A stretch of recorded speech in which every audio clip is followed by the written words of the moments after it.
ദൈവത്തിൻ്റെ ധന്യതിരുനാമം മഹത്വപ്പെടുമാറാകട്ടെ.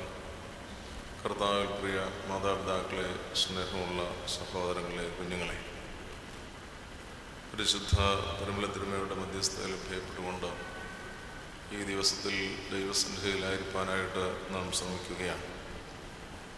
കർത്താവിൻ്റെ ജന്മപ്പെരുന്നാളിനെ അനുബന്ധിപ്പിക്കുന്നതായിട്ടുള്ള നോമ്പിലൂടെ കടന്നു പോകുന്ന ഒരു സന്ദർഭം കൂടിയാണ്. മനുഷ്യൻ്റെ കണ്ണ് തുറക്കേണ്ട ഒരു കാലമാണ് നോമ്പിൻ്റെ കാലം എന്ന് പറയുന്നു. എന്തുകൊണ്ടോ മനുഷ്യ ജീവിതത്തിൽ മനുഷ്യനേറെ സ്വാർത്ഥനായിക്കൊണ്ടിരിക്കുന്ന ഒരു ലോകത്തിൽ നോമ്പനുഷ്ഠാനങ്ങൾ പോലും സ്വാർത്ഥതയ്ക്ക് വേണ്ടിയായി മാറ്റപ്പെടുന്നു എന്നുള്ളതാണ് ഇന്നത്തെ ആത്മീയതയുടെ ഒരു ദുഃഖമെന്ന് പറയുന്നത്. ഇന്ന് മനുഷ്യൻ ആഗ്രഹങ്ങളുടെയും ആവശ്യങ്ങളുടെയൊക്കെ നിവൃത്തിക്ക് വേണ്ടി പുതിയ പുതിയ ആത്മീയതകൾ കണ്ടെത്തുന്ന ഒരു കാലം കൂടിയാണ്. മനുഷ്യജീവിതത്തിൻ്റെ ആകെ ഒരു തുകയെന്ന് പറയുന്നത് ഈ ആവശ്യങ്ങളും ആഗ്രഹങ്ങളും മാത്രമാണ് എന്ന് വിചാരിക്കുന്ന ഒരു കാലഘട്ടത്തിൽ നമ്മൾ ജീവിക്കുക. നോമ്പ് നമ്മോട് ആവശ്യപ്പെടുന്ന വളരെ പ്രധാനപ്പെട്ട ഒരു കാര്യം ദൈവം തരുന്ന സാധ്യതകളുടെ മധ്യത്തിൽ സ്വയം പരിമിതിപ്പെടുവാൻ നമുക്ക് ഉത്തരവാദിത്വമുണ്ട് എന്നുള്ളതാണ്. ധാരാളം സാധ്യതകൾ വ്യക്തിജീവിതത്തിൽ ദൈവം നമുക്ക് തരുന്നു. ആ സാധ്യതകളിൽ തന്നെ നമുക്ക് നമ്മളെ തന്നെ പരിമിതിപ്പെടുത്തിയിട്ട് ആ സാധ്യതകളെ സഭയുടെയും സമൂഹത്തിൻ്റെയും മറ്റുള്ളവരുടെയൊക്കെ നന്മയ്ക്ക് വേണ്ടി ആറ്റിയഴിപ്പാനായിട്ട് ഇടയാകണമെന്നുള്ളതാണ് നോമ്പ് നമ്മോട് ആവശ്യപ്പെടുന്ന ഒരു കാര്യം. പരിശുദ്ധനായ പരിമള തിരുമേനിയെ ജീവിതത്തിൽ നമ്മൾ മനസ്സിലാക്കിയിട്ടുള്ളത് തൻ്റെ ജീവിതത്തിൻ്റെതായിട്ടുള്ള ഭൗതിക സാധ്യതകളെയൊക്കെ പരിത്യജിച്ച് ജീവിതത്തിൽ സ്വയം പരിമിതികളെ സ്വീകരിച്ചതായിട്ടുള്ളൊരു പിതാവിനെയാണ് നമ്മൾ കാണുന്നത്. അദ്ദേഹം നോമ്പനുഷ്ഠിക്കുകയും പ്രാർത്ഥിക്കുകയും ജീവിതത്തിൽ സഭയിൽ ഇടപെടുകയും ചരിത്രത്തിൽ ഇടപെടുകയും ഒക്കെ ചെയ്തപ്പോൾ അനേകം പേരെ സാധ്യതയുള്ളവരാക്കി മാറ്റാനായിട്ട് അദ്ദേഹം ശ്രമിച്ചു. അതോടൊപ്പം തൻ്റെ സാധ്യതകൾ പരിമിതിപ്പെടുവാനായിട്ട് നമുക്കറിയാം. തിരുമേയുടെ നോമ്പിനെ കുറിച്ചൊക്കെ പറയുന്നത് തൻ്റെ കൂടെ ഉണ്ടായിരുന്ന വൈദികരെയും ഷമ്മാശന്മാരെയും വൈദിക അഭ്യസനം നടത്തിയിരുന്നവരെയൊക്കെ സംതൃപ്തരാക്കുവാനായിട്ട് സ്വയം പരിമിതി സ്വീകരിച്ചു, പട്ടിണി കിടന്നു എന്നൊക്കെ നമ്മൾ തിരുമേനിയെ കുറിച്ച് കേട്ടിട്ടുള്ളത്. അങ്ങനെ സ്വയം പരിമിതിപ്പെട്ട് മറ്റുള്ളവരെ സമ്പന്നരാക്കിയ തൃപ്തരാക്കിയ ഒരു പിതാവിൻ്റെ സന്നിധിയിൽ നമ്മൾ മധ്യസ്ഥതയ്ക്കായിട്ട് നിൽക്കുകയാണ്. അതുകൊണ്ട് ഈ സഭയുടെ മക്കളെ സംബന്ധിച്ച് നോമ്പനുഷ്ഠിക്കുകയും ദൈവസന്നിധിയിൽ വരികയും പിതാക്കന്മാരുടെ മധ്യസ്ഥതയിൽ അഭയപ്പെടുകയൊക്കെ ചെയ്യുമ്പോൾ ഭൗതിക ജീവിതത്തിൻ്റെ വലിയ സാധ്യതകൾക്ക് വേണ്ടി നിലനിൽക്കാൻ വേണ്ടിയല്ല, ദൈവത്തിൻ്റെ കാര്യവിചാരക ബോധം നന്നായി നമ്മളെ ഭരിക്കത്തക്ക നിലയിൽ നമ്മുടെ ജീവിതത്തെ ക്രമീകരിക്കാനായിട്ടുള്ള ഒരു വലിയ യജ്ഞം നമ്മുടെ ജീവിതത്തിൽ ഉണ്ടാവണം. ഞാൻ പലപ്പോഴും ഓർമ്മപ്പെടുത്തിയിട്ടുള്ളൊരു കാര്യമുണ്ട്. നമ്മൾ ഈ പരിമള പെരുന്നാളിനും അല്ലാത്ത സമയത്തുമൊക്കെ വളരെ ദീർഘമായ യാത്രകൾ നിർവഹിച്ച് ഇവിടെ വരും, പദയാത്രയായിട്ട് വരും. ഇവിടെ വരുമ്പോൾ വളരെ ദൂരെ നിന്നൊക്കെ വരുന്നവർ വളരെ ക്ഷീണിതരായിട്ടാണ് കാണുന്നത്. ചെരുപ്പൊക്കെ ഇട്ട് കാലൊക്കെ പൊട്ടി വളരെ ക്ഷീണിതരായിട്ട് ഇവിടെ വന്ന് തിരുമേനിയുടെ മധ്യസ്ഥതയിൽ അഭയപ്പെടുന്നവരുടെ പ്രാർത്ഥന, ഒരു 95% പ്രാർത്ഥനകളുടെ ഒരു പൊതു സ്വഭാവമുണ്ട്. ആ സ്വഭാവം നല്ലതുപോലെ പരിശോധിച്ച് നോക്കിയാൽ നമുക്ക് മനസ്സിലാകും. നമ്മൾ തിരുമേനിയോട് പറയുകയാണ്, അങ്ങേക്ക് ജീവിതത്തിൽ ഉണ്ടായിരുന്നതും ക്രിസ്തുവിനെ പ്രതി അങ്ങ് വേണ്ടാന്ന് വെച്ചതുമായിട്ടുള്ള എല്ലാ കാര്യങ്ങളും അങ്ങയുടെ മധ്യസ്ഥത കൊണ്ട് എനിക്ക് തരണം. ഇതാണ് ഈ പ്രാർത്ഥനയുടെ പൊതു സ്വഭാവം. പരിശോധിച്ച് നോക്കിയാൽ അങ്ങനെയാണ് മനസ്സിലാവുക.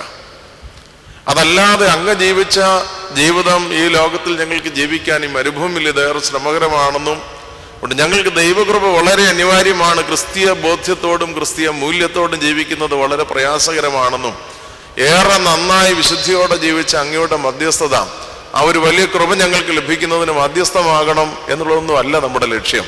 നമ്മുടെ ലക്ഷ്യം ഇപ്പം ഞങ്ങൾ ഉള്ളത് കൊണ്ട് തൃപ്തരല്ല. അതുകൊണ്ട് അങ്ങ് ജീവിതത്തിൽ വേണ്ടാന്ന് വെച്ചതൊക്കെ ഞങ്ങൾക്ക് അങ്ങയുടെ പ്രാർത്ഥന കൊണ്ട് തരണം എന്ന് ആവശ്യപ്പെടാൻ വേണ്ടിയാണ് പലരും. അതൊരു സഭയുടെ മധ്യസ്ഥതയുടെ നമ്മുടെ ആവശ്യങ്ങളൊക്കെ തിരുമേനിയുടെ മധ്യസ്ഥതയിൽ പറയേണ്ട എന്നൊന്നും ഞാൻ പറഞ്ഞതിന് അർത്ഥമില്ല.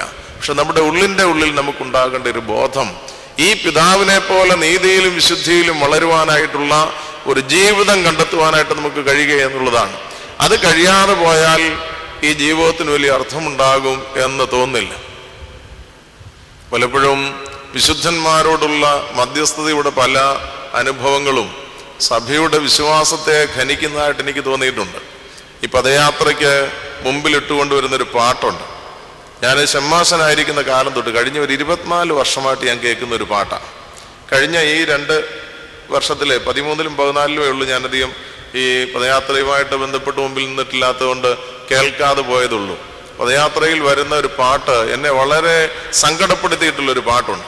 മോർ ഗ്രിഗോറിയോസ് പരിശുദ്ധൻ തിരുമേനി ചേർക്കണമേ ഞങ്ങളെ കർത്തൻ രാജ്യത്തിൽ എന്നൊരു പാട്ട്. അതിന്റെ പുറകെയാണ് നമ്മൾ ഈ വരുന്നത്. മാർ ഗ്രിഗോറിയോസ് പരിശുദ്ധൻ തിരുമേനി ചേർക്കണമേ ഞങ്ങളെ കർത്തൻ രാജ്യത്തിൽ. നിങ്ങളുടെ കുഴപ്പമൊന്നുമില്ല, സഭയുടെ കുഴപ്പം കൊണ്ടുകൂടാ ഇത്. കാരണം സഭയുടെ ദൈവശാസ്ത്രം അറിയാവുന്നവർ പദയാത്രയ്ക്കുള്ള പാട്ടുകൾ രൂപപ്പെടുത്തി സഭയ്ക്ക് നൽകുന്നില്ലാത്തതുകൊണ്ട് സംഭവിക്കുന്ന ഒരു കാര്യമാണ്. നിങ്ങളിവിടെ കടകളിലൊക്കെ പോയി തിരുമേനി തിരുമേനി എന്ന് കേൾക്കുന്ന കാസറ്റ് മേടിച്ചുകൊണ്ടെന്ന് പാടുമ്പോഴുള്ള കുഴപ്പമാണിത്. അവർക്ക് ഇഷ്ടമുള്ളതൊക്കെ ഇറക്കും. അതിനകത്തെ കണ്ടന്റ് പലപ്പോഴും ഇതാണ് ക്രിസ്തുവിന്റെ സ്ഥാനത്ത്. ഇപ്പൊ തിരുമേനിക്ക് ഇതാണ് പൊസിഷനെങ്കിൽ മേളത്തെ ആളിന് ഒരു പണിയില്ല. മനസ്സിലായില്ലേ? മോർ ഗ്രിഗോറിയോസ് പരിശുദ്ധൻ തിരുമേനി ചേർക്കണമേ ഞങ്ങളെ കർത്തൻ രാജ്യത്തിൽ. ഇത് 1 വർഷമല്ല, 10 വർഷമല്ല, 15 വർഷമല്ല ഞാനിത് കേൾക്കാൻ തുടങ്ങിയിട്ട്. ഇതൊന്നും സഭയുടെ വിശ്വാസത്തിൽപ്പെടുന്ന കാര്യമൊന്നുമല്ല. തിരുമേനിക്ക് അത്രയും കൂടെ ചെയ്യാൻ കഴിയുമെങ്കിൽ മേളിരിക്കും തിരുമേനിക്ക് ഒരു പണിയില്ല. പിന്നെ അപ്പോ സഭയുടെ വിശ്വാസം എന്താണെന്ന് നന്നായിട്ട് ബോധ്യപ്പെടുകയും അതിനനുസരിച്ച് ഇതിനൊരു കുഴപ്പമുണ്ടെന്നറിയാം. അച്ഛനിപ്പോൾ പറയുമ്പോൾ ഒരുപക്ഷെ നിങ്ങളിൽ പലരുടെയും ആശങ്കകളും ശങ്കകളും ഒക്കെ നിങ്ങൾക്ക് മാത്രമല്ല, ചില മറ്റു പലർക്കും ഉണ്ടാകാൻ സാധ്യതയുണ്ട്. പക്ഷെ ഇതിനൊരു കുഴപ്പം എന്നാന്ന് ചോദിച്ചാൽ, നമ്മൾ ഈ ദൈവാലയത്തിന്റെ ഉള്ളിൽ നിർവഹിക്കുന്ന നമ്മുടെ ആധ്യാത്മികതയുടെ ഒരു എക്സ്റ്റേണൽ എക്സ്പ്രഷനാണ് നമ്മുടെ ഈ റാസകളും പദയാത്രകളും ഒക്കെ. നമ്മുടെ വിശ്വാസത്തിന്റെ ഒരു ബാഹ്യ പ്രദർശനമാണ് നമ്മുടെ റാസകളും നമ്മുടെ പദയാത്രകളും എന്നൊക്കെ പുറം ലോകം മനസ്സിലാക്കുന്നു. അവർ സ്ഥിരമായിട്ട് ഈ പാട്ട് കേൾക്കുമ്പോൾ അവർക്ക് തോന്നുന്നു ഇവർക്ക് ക്രിസ്തുവിലൊന്നും വിശ്വാസമില്ല, ഇവരുടെ വിശ്വാസം ഇത് മാത്രമാണ് എന്ന് ഓർത്ത് അവർ സഭയെ കുറ്റപ്പെടുത്തിയാൽ നമുക്ക് അവരെ കുറ്റപ്പെടുത്താൻ പറ്റത്തില്ല. കാരണം സഭയുടെ വിശ്വാസം നമ്മൾ നന്നായി മനസ്സിലാക്കാതെ പോകുന്ന സാഹചര്യങ്ങൾ നമ്മുടെ ജീവിതം കൊണ്ട് തന്നെ നമ്മൾ ലോകത്തിൽ അവതരിപ്പിക്കുന്നു എന്നുള്ളതാണ് ഇവിടുത്തെ പ്രധാനപ്പെട്ട അപജയമെന്ന് പറയുന്നത്. അതുകൊണ്ട് ഇതിനെയൊക്കെ നമ്മൾ നന്നായിട്ട് മനസ്സിലാക്കാനായിട്ട്, ഇതിനകത്തൊന്നും വൈകാരികതയുടെ വിഷയമില്ല, ദൈവികമായിട്ടുള്ള വിശ്വാസത്തിന്റെയും ബോധ്യത്തിന്റെയും വിഷയമാണ്. ആത്മീയതയിൽ വൈകാരികതയ്ക്ക് ഒരു സ്ഥാനമില്ലെന്നല്ല ഞാൻ പറഞ്ഞതിന്റെ അർത്ഥം.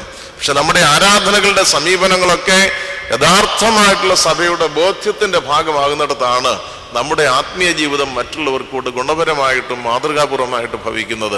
അതുകൊണ്ട് ഈ നോമ്പ് അനുഷ്ഠിച്ചുകൊണ്ട് പരിശുദ്ധ പരിമളത്തിന്മയുടെ മധ്യസ്ഥതയിൽ നമ്മൾ ദൈവസന്നിധിയിൽ കടന്നു വരുന്ന ഈ ഒരു സന്ദർഭം വലിയ ബോധ്യങ്ങളുടെ സന്ദർഭമായിട്ട് മാറാനായിട്ട് നമുക്ക് ഇടയാകണം. നമുക്കറിയാമല്ലോ, കർത്താവിന്റെ ജന്മപ്പെരുന്നാളിനെ അനുബന്ധിപ്പിക്കുന്ന ഒരു നോമ്പിലൂടെയാണ് നമ്മളിപ്പോൾ കടന്നു പോകുന്നത്. നമുക്ക് ഏറ്റവും ഇതിനകത്ത് ലെസ് ഇമ്പോർട്ടൻ്റ് ആയിട്ടുള്ളത്, ഏറ്റവും താണ പ്രാധാന്യമുള്ള ഈ എൽദോ പെരുന്നാളിലെ കാര്യം നമ്മുടെ രാത്രി ശുശ്രൂഷയാണ്. എൽദോ പെരുന്നാളിന്റെ ശുശ്രൂഷയാണ് ക്രിസ്തുമസിൽ നമുക്ക് ഏറ്റവും പ്രാധാന്യം കുറഞ്ഞ സാധനം. വീട്ടിൽ കരോള് പാടാൻ നമുക്കുണ്ട്. 50 പേരുടെ കൊയർ രൂപീകരിച്ച് വേറൊരു കരോള് സ്റ്റേജിൽ നടത്തുന്നതിനും കുഴപ്പമില്ല. അതിന് പുതിയ പുതിയ പേരുകൾ കൊടുക്കും. അതിന് വലിയ പുള്ളികളെ നമ്മൾ വിളിച്ചുകൊണ്ട് വന്നിട്ട് അവരെ കൊണ്ട് വലിയ പാട്ടും മേളമൊക്കെ നടത്തിക്കും. ഒരു കുഴപ്പമില്ല. അതെല്ലാം നമുക്ക് നമ്മൾ ചെയ്യുന്ന കാര്യത്തിനൊക്കെ ന്യൂസ് വാല്യൂ വേണമെന്നുള്ളതല്ലാതെ നമ്മുടെ ജീവിതത്തിന്റെ അർത്ഥം ദൈവസന്നിധിയിൽ എന്താണെന്ന് കണ്ടെത്തണമെന്ന് നമുക്ക് യാതൊരു താല്പര്യമില്ല. ഈ നമ്മുടെ എല്ലാ പുള്ളികളും ഇപ്പൊ കരോള് പാടാൻ പോവാണല്ലോ. കരോള് പാടി 5-8 ദിവസം പാടി കഴിയുന്ന നമ്മുടെ കുഞ്ഞുങ്ങള് അവർ 24-ാം തീയതി രാത്രി ഒന്ന് ഉറങ്ങുന്നേ. 24-ാം തീയതി രാത്രി ഉറങ്ങുമ്പോൾ കരോൾ പാടി ദേശമായിട്ട് പോയി വീട് വീടാന്തരമായിട്ട് പോയി വലിയ സ്റ്റേജ് പ്രോഗ്രാമിന് വേണ്ടി 2-3 മാസം മുമ്പ് ഒരുങ്ങുന്ന നമ്മുടെ കൊയറുകളൊക്കെ പരാജയപ്പെട്ടു പോകുന്ന എവിടെയാണെന്ന് ചോദിച്ചാൽ, ക്രിസ്തു വെളിപ്പെടുന്ന ഒരു രാത്രിയുണ്ട്, അവൻ ജനിക്കുന്ന ഒരു രാത്രിയുണ്ട്. അത് കാണാതെ പോകുകയാണ്. ബാക്കിയെല്ലാം ഉണ്ട്. ഇതാണ് നമ്മുടെ അപജയം എന്ന് പറയുന്നത്. എനിക്ക് പലപ്പോഴും ഏറെ വേദന തോന്നിയിട്ടൊരു കാര്യമുണ്ട്. നമ്മുടെ ധാരാളം വിദേശത്തുള്ള സഹോദരങ്ങള് ക്രിസ്തുമസിനും അതുപോലെ തന്നെ പെരുന്നാളുകൾക്കൊക്കെ അവധിയെടുത്തു വരും. നേരത്തെ തീരുമാനിക്കും, ഞാൻ ഇപ്രാവശ്യം ക്രിസ്തുമസിന് നാട്ടിൽ പോകുന്നുള്ളൂ, ക്രിസ്തുമസിന് അല്ലെങ്കിൽ പെരുന്നാളിന് നാട്ടിൽ പോകും തീരുമാനിച്ചാൽ, അങ്ങനെ ക്രിസ്തുമസിന് അവധി എടുത്തു വരുന്ന പല സഹോദരങ്ങളെയും രാത്രി ശുശ്രൂഷയിൽ പള്ളിയിൽ കാണാറില്ല. ഈ സഭ എവിടെയാ ഗതി പിടിക്കേണ്ടത്? എങ്ങനെ ഗതി പിടിക്കണം? ഏത് നിലയിലാണ് സഭയ്ക്ക് അസ്തിത്വം ഉണ്ടാവേണ്ടത്? 1 വർഷത്തെ അവധി ക്രിസ്തുമസിന് വേണ്ടി മാത്രം എടുത്തുകൊണ്ട് വരുന്നൊരു സഹോദരനോ സഹോദരിക്കോ സഭയുടെ ഔദ്യോഗികമായിട്ടുള്ള ശുശ്രൂഷയിൽ എൽദോ പെരുന്നാൾ സംബന്ധിക്കാൻ മനസ്സിൽ അവൻ അന്ന് രാത്രി സുഖമായിട്ട് ഇറങ്ങും. അവൻ അവധി എടുത്തു വന്നാ ക്രിസ്തുമസിന് പോകാനായിട്ട്. പെരുന്നാളിന് വരും, പെരുന്നാൾ വന്നാലും അവൻ്റെതായിട്ടുള്ള ചില മേഖലകളുണ്ട്. അതല്ലാതെ കുർബാനയിൽ സംബന്ധിക്കുകയോ നന്നായിട്ട് ഒരുങ്ങി കുർബാന കൊള്ളുകയോ പെരുന്നാളിന്റെ ആന്തരിക അർത്ഥത്തിൽ സംബന്ധിക്കുകയോ ചെയ്യുക എന്നുള്ളതല്ല ഉദ്ദേശം. ഇങ്ങനെ അങ്ങോട്ട് പോവുകയാണ് നമ്മുടെ കാര്യങ്ങളൊക്കെ. ആരും നോക്കിയിട്ട് നിയന്ത്രിക്കാൻ കഴിയാതെ, എങ്ങും എത്തിപ്പിടിക്കുവാൻ കഴിയാതെ നമ്മൾ പോവുകയാണ്. അതുകൊണ്ട് നമ്മൾ ഈ സത്തായ ഭാഗത്തിൽ ഒരു കവിവാക്യം ഉണ്ടായിരുന്നു, ലക്ഷങ്ങൾ കൂടി വരുമ്പോൾ ലക്ഷ്യമുള്ളത് ഒന്നോ രണ്ടോ, ലക്ഷണമുള്ളത് ഒന്നോ രണ്ടോ കാണുകയുള്ളൂ. ലക്ഷങ്ങളുടെ കൂടിവരവിൽ ലക്ഷണമുള്ളത് ഒന്നോ രണ്ടോയെ കാണുകയുള്ളൂ എന്ന്. ഇത് സഭായാത്രയിലും പരമാർത്ഥം. അതുകൊണ്ടാണല്ലോ ഞാൻ മുമ്പ് ഇവിടെ തന്നെ പറഞ്ഞിട്ടുള്ളതാണ്, ലക്ഷക്കണക്കിന് ആളുകൾ മിസ്രൈമിൽ നിന്ന് കനാനിലേക്ക് ഒരു യാത്ര. ലക്ഷണമൊത്ത് രണ്ടെണ്ണമേ ഉള്ളായിരുന്നു. ആരൊക്കെയാ? യോശുവയും കാലേബും. യോശുവയും കാലേബും ലക്ഷങ്ങളിൽ ലക്ഷണമൊത്ത രണ്ടെണ്ണമേ ഉള്ളായിരുന്നു. ബാക്കിയെല്ലാം മരുഭൂമിയിൽ പെട്ടുപോയി. ഒരു പേഴ്സൻ്റേജ് ഒക്കെ ഇപ്പോൾ എടുത്ത് നോക്കിയാലും, നമ്മൾ വെള്ളിയാഴ്ചകളിൽ പരുമല വരും, ഞായറാഴ്ചകളിൽ നമ്മുടെ പള്ളിയിൽ പോകും, ധാരാളം ആത്മീയ കാര്യങ്ങൾ ഇടപെടുന്നുണ്ട്. പക്ഷെ ശരിക്കും അനലൈസ് ചെയ്താൽ, ഞാൻ എന്നെ കൊണ്ട് ഉൾപ്പെടുത്തി പറയുക, ലക്ഷണമുള്ളത് 1,200,000 കാണത്തുള്ളൂ. എന്ന് പറഞ്ഞാൽ എന്താണ് ഈ സഭ? എന്താണ് ഇതിൻ്റെ വിശ്വാസം? ഈ വിശ്വാസത്തിൽ നിന്നുകൊണ്ട് സ്നേഹത്തിന്റെ ശരിയായിട്ടുള്ള അവതരണം നമ്മുടെ ഇടയിലും മറ്റുള്ളവരിലേക്കും പകർന്നു കൊടുക്കേണ്ടത് എങ്ങനെയാണ്, മറ്റുള്ളവരെ ജീവിതത്തിൽ പരിഗണിക്കേണ്ടത് ക്രിസ്തുവിൽ എങ്ങനെയാണ് എന്നൊക്കെ ബോധ്യപ്പെട്ടുള്ള എത്ര പേരുണ്ടാവും ഈ സഭയിൽ? ഇതിലും മിക്കവാറും ഞാൻ ഉൾപ്പെടെയുള്ള സമൂഹത്തിൽ പറയാണ്, ലക്ഷങ്ങളിൽ കണക്കാക്കി നോക്കിയാൽ 2 പേർക്ക് കൂടെ ഒന്നും ലക്ഷണമൊത്തത് കാണത്തില്ല. അതുകൊണ്ട് നമ്മുടെ ലക്ഷണം ദൈവികമായി മാറുന്നൊരു തലത്തിലേക്ക് നമ്മുടെ നോമ്പുകൾ രൂപപ്പെടണം. പിതാക്കന്മാരുടെ മാതൃകകൾ നമ്മളെ ആ നിലയിലേക്ക് നയിക്കണം. അത് കഴിയാതെ പോയാൽ എന്താണ് ഈ തലമുറയിൽ നമുക്ക് നൽകാനായിട്ടുള്ളത് എന്നുള്ളത് നമ്മൾ നന്നായിട്ട് ബോധ്യപ്പെടണം. ഞാൻ എന്ന് ഓർക്കുന്ന പറഞ്ഞാൽ സാധാരണ ഓർക്കുന്ന കാര്യവും പലപ്പോഴും ഞാൻ പറയാറുള്ള ഒരു കാര്യമാണ്, ഈ തലമുറയിൽ നമ്മുടെ കർത്താവ് ജനിച്ച് ജീവിക്കേണ്ടതാണ്. എന്തുകൊണ്ടാണ് അവന് മനുഷ്യാവതാരം ഈ തലമുറ, എല്ലാ തലമുറയിലും അവൻ മനുഷ്യാവതാരം ചെയ്യേണ്ടതാണ്? എന്തുകൊണ്ടാണ് ഈ തലമുറയിൽ മനുഷ്യാവതാരം ചെയ്യാതിരുന്നതെന്ന് ചോദിച്ചാൽ, പുനരുദ്ധാനം ചെയ്ത കർത്താവ് സ്വർഗാരോഹണം ചെയ്യുന്നതിന് മുമ്പ് സഭയോട് പറഞ്ഞു, എൻ്റെ പിതാവിനെ അയച്ച പോലെ ഞാൻ നിങ്ങളെ അയക്കുകയാണെന്ന്. യോഹന്നാന്റെ സുവിശേഷം 20-ാം അധ്യായത്തിന്റെ 21-ാമത്തെ വാക്യത്തിൽ പറയുന്നുണ്ട്, എൻ്റെ പിതാവിനെ അയച്ച പോലെ ഞാൻ നിങ്ങളെ അയക്കുന്നു എന്ന് പറഞ്ഞാൽ, ഈ തലമുറയിൽ നമ്മൾ ആരും അറിയാതെ അബദ്ധത്തിൽ ഇവിടെ ജനിച്ചവരൊന്നുമല്ല, ക്രിസ്തുവിന്റെ മനുഷ്യാവതാരത്തിന്റെ പകരക്കാരാണ്. യേശു ക്രിസ്തുവിന്റെ മനുഷ്യാവതാരത്തിന്റെ പകരക്കാരാണ് നാം. അതുകൊണ്ട് ഈ തലമുറയിൽ ക്രിസ്തുവിന് പകരം മനുഷ്യവൽക്കരിക്കപ്പെട്ടവരാണ് ഞാനും നിങ്ങളും. എവിടെയാണ് ബോധ്യപ്പെടുന്നത്, അവിടെ മാത്രമേ നമുക്ക് ജീവിതത്തിൻ്റെതായിട്ടുള്ള നന്മയിലേക്ക് വളരാനായിട്ട് കഴിയുകയുള്ളൂ. ഇല്ലെങ്കിൽ നമുക്ക് സ്വാഭാവികമായിട്ട് ഇവിടെ ആരംഭിച്ച് ഇവിടെ കൊണ്ട് അവസാനിക്കേണ്ടി വരുന്ന ഒരു ജീവിതത്തെക്കുറിച്ച് മാത്രമേ കാണാനായിട്ട് കഴിയുകയുള്ളൂ എന്നുള്ളത് നമ്മൾ നന്നായി മനസ്സിലാക്കുക. ജീവിതത്തിൽ നന്നായി നോമ്പ് നോക്കിയത് കൊണ്ട് ഏറെ ദർശനം പ്രാപിച്ച ഒരു മനുഷ്യന്റെ സന്ദേശമാണ് ചുരുങ്ങിയ സമയത്തിൽ നിങ്ങളുടെ മുമ്പാകെ വയ്ക്കുവാനായിട്ട് ഞാൻ ആഗ്രഹിക്കുന്നത്. വിശുദ്ധ ലൂക്കോസിന്റെ സുവിശേഷം 3-ാമത്തെ അധ്യായത്തിന്റെ 10 മുതൽ 14 വരെയുള്ള വാക്യങ്ങൾ.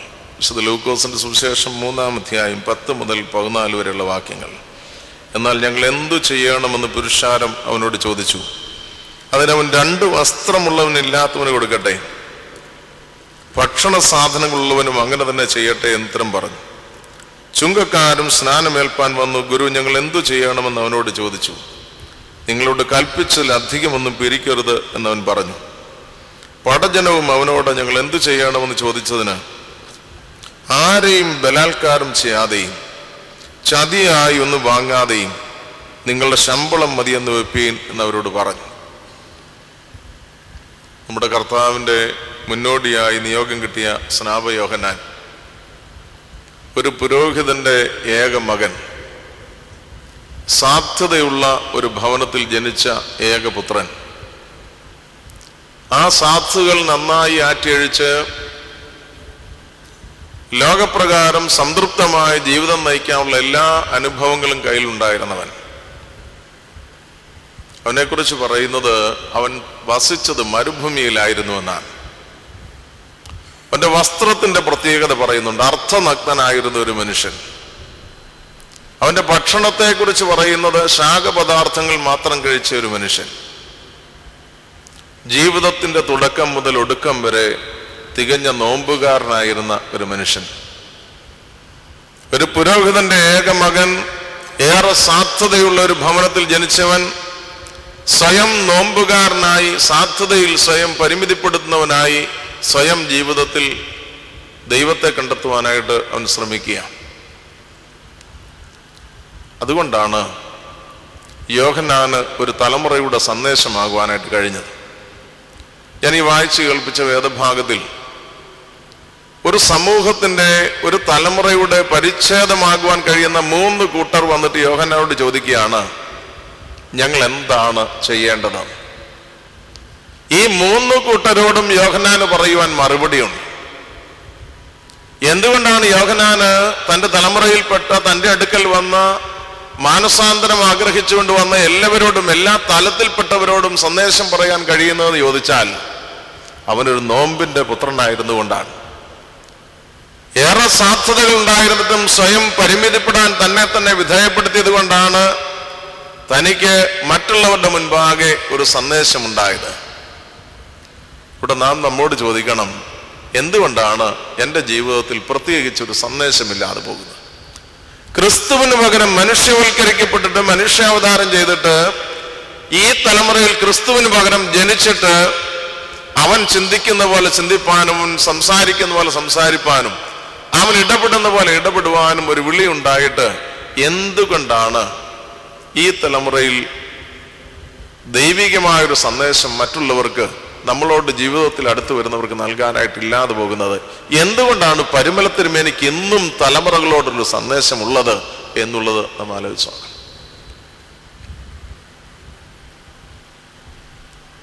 ഇവിടെ ഒരു മനുഷ്യൻ ഉള്ള സാധ്യത കൊണ്ട് സംതൃപ്തിപ്പെട്ട് അതിൽ പൂർണ്ണമായി അതിന്റെ അനുഭവത്തിൽ ജീവിച്ചു എന്നല്ല കാണുന്നത്. തന്റെ സന്ദേശം പകർന്നോട്, തന്റെ നിയോഗം പൂർത്തീകരിപ്പാൻ താൻ ജനിച്ചു വീണ സാധ്യതകൾ അതൊരു തടസ്സമാണ് എന്ന് തോന്നുമ്പോ സ്വയം പരിമിതിയിലേക്ക് മാറാനായിട്ട് ശ്രമിക്കുന്ന ഒരു മനുഷ്യൻ. പരിമല തിരുമേനിയെ കുറിച്ച് നമുക്കറിയാം, ഞാൻ മുമ്പ് ഇവിടെ പറഞ്ഞിട്ടുള്ള ഒത്തിരി പല എഴുതിയിട്ടുള്ള ചരിത്രങ്ങളുണ്ട്. ഞാൻ ഹൈസ്കൂൾ ക്ലാസ്സിൽ പഠിക്കുമ്പോൾ ഞാൻ വായിച്ച ഒരു ചരിത്രമുണ്ട്. ആരാ എഴുതിയെന്ന് പോലും ഞാനിപ്പോൾ ഓർക്കുന്നില്ല. പരിമല തിരുമേനിയെ കുറിച്ച് പലരും എഴുതിയ ചരിത്രങ്ങളുണ്ട്. അതിൽ ഞാൻ ഒരു ഹൈസ്കൂൾ ക്ലാസ്സിൽ പഠിക്കുമ്പോൾ വായിച്ചൊരു ചരിത്രത്തിൽ പറയുന്നത്, കൊച്ചിൻ രാജകുടുംബവുമായി സ്നേഹബന്ധമുള്ള ഒരു കുടുംബത്തിലാണ് പരിമല തിരുമേനി ജനിച്ചതെന്ന്. അതിന്റെ ആധികാരികത എന്ന് ചോദിച്ചാൽ എനിക്ക് അറിയില്ല കേട്ടോ. കൊച്ചിൻ രാജകുടുംബവുമായി രക്തബന്ധമല്ല കേട്ടോ, സ്നേഹബന്ധമുള്ള ഒരു കുടുംബത്തിൽ ജനിച്ചു എന്ന് പറഞ്ഞാൽ സാമൂഹ്യ പശ്ചാത്തലത്തിൽ അത്ര ഉന്നതമായിരുന്ന കുടുംബം എന്നതിൻ്റെ അർത്ഥം. അങ്ങനെയാണെങ്കിൽ, ആ പരാമർശം ശരിയാണെങ്കിൽ, ജനിച്ചപ്പോൾ തന്നെ ഉന്നത സ്ഥാനത്തുണ്ടായിരുന്ന ഒരാൾ തനിക്കൊരു തലമുറയോട് നൽകാനുള്ള സന്ദേശത്തെ ബോധ്യപ്പെട്ടിട്ട് അത് വേണ്ടാന്ന് വെച്ച് ഈ കാട് പിടിച്ച സ്ഥലത്ത് വന്ന് ഇവിടെ താമസിച്ചു. സഭയ്ക്ക് വേണ്ടിയും, സഭയുടെ വൈദിക സ്ഥാനികൾക്ക് വേണ്ടിയും, ശുശ്രൂഷകർക്ക് വേണ്ടിയും, അന്ന് നിലനിന്നിരുന്ന ഉച്ച നീചത്വങ്ങളെ അതിജീവിക്കുവാൻ വേണ്ടിയും ഒക്കെയായിട്ട് പോരാടിയ ഒരു മനുഷ്യൻ. നമ്മൾ പലപ്പോഴും പരിമല തിരുമേനിയുടെ മധ്യസ്ഥതയിൽ വരുന്നത് എന്തിനാണ്? ഇപ്പോഴുള്ളതിൽ തൃപ്തിയില്ലാത്തതുകൊണ്ടാണ് പലപ്പോഴും വരുന്നത്. പരിമല തിരുമേനിയുടെ മധ്യസ്ഥതയിൽ പലപ്പോഴും നമ്മൾ അഭയപ്പെടുന്നത് ഇപ്പോൾ ഉള്ളത് കൊണ്ട് തൃപ്തിയില്ലായ്മയുടെ ഒരു ഭാഗം കൂടെ ഉണ്ട്. നിങ്ങളോട് ചോദിച്ചാൽ മതി, അച്ഛൻ പറയുന്നതൊരു സത്യമുണ്ടോ? അതോ ദൈവം തന്നിരിക്കുന്നതായിട്ടുള്ള ഒരു സാധ്യതയെ നന്നായി ആറ്റിയെഴുപ്പാൻ, നന്നായി ജീവിച്ച ഒരു മനുഷ്യന്റെ മധ്യസ്ഥതയ്ക്ക് വേണ്ടിയാണോ ശരിക്കും നമ്മൾ വരുന്നത്? ഉള്ളത് പോരാ, അല്പം കൂടെ വേണമെന്ന് പറയാൻ വേണ്ടിയാണോ? ഇതിലേതാന്നുള്ള ആലോചിച്ച് നോക്കണം. ഇപ്പൊ ഉള്ളതിൽ സംതൃപ്തിയില്ല, അതുകൊണ്ട് കുറച്ചുകൂടെ വേണമെന്ന് പറയാനാണോ? അതോ ജീവിതത്തിൽ ദൈവം തന്നൊരു ജീവിതം, ദൈവകൃപയുടെ വ്യാപനത്തിന് വേണ്ടി വിശുദ്ധിയോടെ ജീവിതത്തെ ആറ്റിയഴിച്ച ഒരു വിശുദ്ധന്റെ മധ്യസ്ഥതയിൽ എനിക്ക് ദൈവം തരുന്നതായിട്ടുള്ള ദൈവകൃപയെ നന്നായി വ്യാപനം ചെയ്യാനായിട്ടുള്ള ക്രിസ്തീയ ബോധ്യത്തിന് വേണ്ടിയാണോ നമ്മുടെ കടന്നുവരവ്? രണ്ടാമത്തേതാകണമെന്ന് പരിമല തിരുമേനി ആഗ്രഹിക്കുന്നു, സഭ ആഗ്രഹിക്കുന്നു. അതാണ് ഒരു പരമാർത്ഥം. അങ്ങനെയാണെങ്കിൽ പരിമല തിരുമേനിക്ക് മാത്രമല്ല, സ്നാപക യോഹന്നാന് മാത്രമല്ല, നമുക്കൊക്കെ ഈ തലമുറയ്ക്ക് കൊടുക്കാൻ സന്ദേശങ്ങളുണ്ടാവും. നമ്മുടെയൊക്കെ ജീവിതത്തിൽ തലമുറയ്ക്ക് നൽകാൻ സന്ദേശങ്ങളുണ്ടാവും. ദൈവം തന്ന സാധ്യതയെ, ദൈവം തരുന്നതായിട്ടുള്ള ദൈവകൃപയെ എങ്ങനെയാണ് സഭയുടെയും സമൂഹത്തിന്റെ അനുദിന ജീവിതത്തിൽ ഇടപെടുന്നവരുടെയും നന്മയ്ക്ക് വേണ്ടി ആറ്റിയഴിക്കേണ്ടതെന്ന് നന്നായി ബോധ്യപ്പെടാൻ വേണ്ടിയാണ് നമ്മുടെ ജീവിതത്തിൽ ഇങ്ങനെയുള്ള യാത്രകളും ഈ കുടിവരവുകളും എങ്കിൽ തീർച്ചയായിട്ടും അതിന് ഫലമുണ്ടാവും. സ്നാപയോഹന്നാന് ഒരു തലമുറയിലെ മുഴുവൻ ആളുകളോട്, അതിന്റെ പരിച്ഛേദമായിരിക്കുന്നവർ തന്റെ അടുക്കൽ വന്നിട്ട് എന്താണ് ഞങ്ങൾ ചെയ്യേണ്ടതെന്ന് ചോദിക്കുമ്പോൾ ഏറ്റവും നന്നായി ഉത്തരം പറയാൻ കഴിയുന്നതിന്റെ പിന്നിൽ തന്റെ വിളിയെക്കുറിച്ചുള്ള ഉത്തമമായ ബോധ്യവും തന്റെ നിയോഗം എങ്ങനെയാണ് പൂർത്തീകരിക്കേണ്ടതെന്നതിനെ കുറിച്ചുള്ള ആന്തരികമായ കാഴ്ചപ്പാടും വിശ്വാസത്തിന്റെ സ്ഥിരതയും ഉണ്ടായിരുന്ന ഒരു മനുഷ്യൻ, ജനത്തെ ക്രിസ്തുവിന് വേണ്ടി ഒരുക്കാൻ വന്നവൻ, മാനസാന്തരത്തിലേക്ക് നയിക്കാനായിട്ട് വന്നവൻ. അതുകൊണ്ട് ഇങ്ങനെ ഇവരോട് കാര്യങ്ങൾ പറയുക മാത്രമായിരുന്നില്ല. ചിലരുടെ സർപ്പസന്ധതികൾ എന്നൊക്കെ വിളിക്കുന്നു. ആർക്കാ വിളിക്കാൻ കഴിയുന്നേ? ലക്കില്ലാത്തവരിപ്പോ പലരും പലതും വിളിക്കുന്നുണ്ട്. പക്ഷെ ലക്കുള്ളവരും വല്ലപ്പോഴും വിളിക്കും. അത് വിളിക്കാൻ അവനുള്ള കരിസ്മ ഉണ്ടായിട്ട്, ആ കരിസ്മ നമുക്ക് എന്തും പറയാനുള്ള ലൈസൻസ് ഉള്ളവർ പറയുന്ന പോലൊന്നുമല്ല. വിളിച്ച വിളിക്കനുസരിച്ച് ജീവിച്ചതിന്റെ അടിസ്ഥാനത്തിൽ വിളിക്കുന്ന, അതിന് മാറ്റത്തിന്റെ ധൈര്യമുണ്ട്. നമ്മൾ വിളിച്ച വല്ലവരും ചോദ്യം ചെയ്യും നമ്മളെ. മറ്റുള്ളവനെ മാറ്റാൻ പ്രാപ്തിയുള്ള വാക്കുകളാണത്. നമ്മൾ ജീവിക്കാൻ തയ്യാറില്ലാതെ നമ്മൾ പലരും പലരെയും വിളിക്കാറുണ്ട്, മറ്റുള്ളവർ നന്നായിക്കോട്ടെ എന്ന് വിചാരിച്ചു. അങ്ങനെ ധാരാളം ആളുകളുണ്ട്. ഞാൻ നിങ്ങളൊക്കെ ആ കൂട്ടത്തിൽ ഉൾപ്പെടും. നമുക്കെപ്പോഴും ആഗ്രഹം, ഞാൻ എങ്ങനെ പോയാലും കുഴപ്പമൊന്നുമില്ല, നിങ്ങൾ നന്നാകണം എന്നുള്ള. ഇപ്പൊ ഞാൻ പറയാൻ ഉദ്ദേശിക്കുന്നത് തന്നെയാണ്. ഞാൻ എങ്ങനെയായിരുന്നാലും നമ്മൾ മറ്റുള്ളവരോട് പറയുമ്പോഴും അങ്ങനെ തന്നെയാണ്. നമുക്ക് സഭയെക്കുറിച്ച് ഒത്തിരി പരാതിയുണ്ട്, പിതാക്കന്മാരെ കുറിച്ച് ഒത്തിരി പരാതിയുണ്ട്, വൈദികരെ കുറിച്ച് ഒത്തിരി പരാതിയുണ്ട്. ഇവിടെ നീ നിന്റെ വീട്ടിൽ 2 നേരം പ്രാർത്ഥിക്കാറുണ്ടോ? 50 വയസ്സായില്ലേ? വേദപുസ്തകം ഒരു പ്രാവശ്യം വായിച്ചിട്ടുണ്ടോ? ഉണ്ടോ? ചോദിച്ചാൽ മതി, സ്വയം ചോദിക്കുക. ഈ സഭ മുഴുവൻ നന്നാകണം, എല്ലാം നന്നായിട്ട് നന്നാകണം. നമ്മൾ വളരെ കർക്കശക്കാരാ. അതിന് പരിധി വിട്ടൊക്കെ വേണേൽ പുരോഹിതസ്ഥാനികളോട് നമ്മൾ സംസാരിക്കും. 50 വയസ്സിനിടയ്ക്ക് 5 വർഷം മതി ഒരധ്യായം വെച്ച് വായിച്ചാൽ വേദപുസ്തകം മുഴുവൻ വായിക്കാൻ. 50 വയസ്സിനിടയ്ക്ക് ഒരു പ്രാവശ്യം വായിച്ചിട്ടുണ്ടോ? ഇല്ലെങ്കിൽ നീ ഉൾക്കൊള്ളുന്ന സഭ എങ്ങനെയാ ഗതി പിടിക്കുന്നേ? നിനക്കെന്ത് തിരിച്ചറിവ് ആ തിരുവചനത്തിന്റെ അടിസ്ഥാനത്തിൽ ഉണ്ടാവുക? നീ സമിതികളിൽ കാണും, പള്ളിയുടെ സമിതി കാണും, ഭദ്രാസനത്തിന്റെ സമിതി കാണും, സഭയുടെ വലിയ സമിതികളിൽ കാണും. നിന്നെ കൊണ്ടൊക്കെ ഈ സമിതി തന്നെ ഗതി പിടിക്കുന്നേ. എങ്ങനെ പിടിക്കണം? നമുക്കെല്ലാം നന്നാക്കി നമ്മൾ അടങ്ങത്തും. എത്രയും പെട്ടെന്ന് എല്ലാം നന്നാക്കി എടുക്കണം. ഇതൊക്കെ നമ്മുടെ ബോധം. നമ്മൾ എന്തെങ്കിലും നമ്മളോട് ചോദിച്ചിട്ടുണ്ടോ? ഞാനിവിടെ കൂടി വേണമല്ലോ നന്നാകാൻ, എൻ്റെ ഭാഗതയം എന്താ ഇതിൽ? എൻ്റെ ഭാഗതയം ഇതിൽ എന്താണ് എന്നെങ്കിലും ആരോടെങ്കിലും ചോദിച്ചു? സ്വയമായിട്ട് ചോദിച്ചിട്ടുണ്ടോ ആരെങ്കിലും? അപ്പൊ അതുകൊണ്ട് ഇവിടെ ഏറ്റവും പ്രധാനപ്പെട്ട കാമ്യമായ ഒരു കാര്യം, ജീവിതത്തിൽ നമുക്ക് നമ്മുടെ ഒരു അച്ചടക്കം ഉണ്ടാക്കിയെടുക്കണം. അതിനൊക്കെ നോമ്പെന്നൊക്കെ പേര് പറയാം. ജീവിതത്തിൽ അച്ചടക്കം ഉണ്ടാക്കിയെടുക്കാൻ നമുക്ക് കഴിയുക. ക്രിസ്തീയ ജീവിതത്തിന്റെ അച്ചടക്കമില്ലാത്തവന് സ്വയം അച്ചടക്കത്തിൽ ജീവിക്കാൻ കഴിയില്ല എന്ന് മാത്രമല്ല, തൻ്റെ തലമുറയിൽ ആർക്കും ഒരു സന്ദേശം കൊടുക്കാൻ കഴിയില്ല. നമ്മുടെ വായുരുന്നൊക്കെ നമ്മൾ വിളിച്ചു പറയും, സഭ നേരെയല്ല, നേരെ പോകുന്നില്ല, ലൈൻ വരച്ചതേ പോകേണ്ടതാണ് എന്നൊക്കെ നമ്മൾ പറയും. ഇവിടെ ഒരു മനുഷ്യൻ തൻ്റെ മുമ്പിൽ വരുന്നവരോടൊക്കെ ഏറെ അവരുടെ ജീവിതത്തിൽ നോക്കുന്ന കാര്യങ്ങൾ പറയാൻ പ്രാപ്തിയുള്ള ഒരു മനുഷ്യൻ, സ്നാപയോഹന്നാൻ. തൻ്റെ അടുക്കൽ വന്നിട്ട് ഓരോരുത്തർ ചോദിക്കുന്ന ചോദ്യം, ഒന്നാമത് പൊതുസമൂഹം വന്നിട്ട്, കോമൺ മാസ്, അവർ വന്നിട്ട് ചോദിക്കുകയാണ്, നീ പറയുന്നതനുസരിച്ച് മാനസാന്തരത്തിലേക്ക് നയിക്കപ്പെടാൻ ഞങ്ങൾ എന്താണ് ചെയ്യേണ്ടത്? അദ്ദേഹം പറഞ്ഞു, 2 വസ്ത്രമുള്ളവൻ ഇല്ലാത്തവന് കൊടുക്കണം, ഭക്ഷണ സാധനമുള്ളവനും അങ്ങനെ തന്നെ ചെയ്യണം. 2 വസ്ത്രമുള്ളവൻ ഇല്ലാത്തവന് കൊടുക്കണം, ഭക്ഷണ സാധനം ഉള്ളവനും അങ്ങനെ തന്നെ ചെയ്യണം. ഒരുപക്ഷെങ്കിൽ യോഹന്നാന്റെ കാലഘട്ടത്തേക്കാൾ ഏറെ പ്രസക്തമായിക്കൊണ്ടിരിക്കുന്ന ഒരു വിഷയമാണിത്.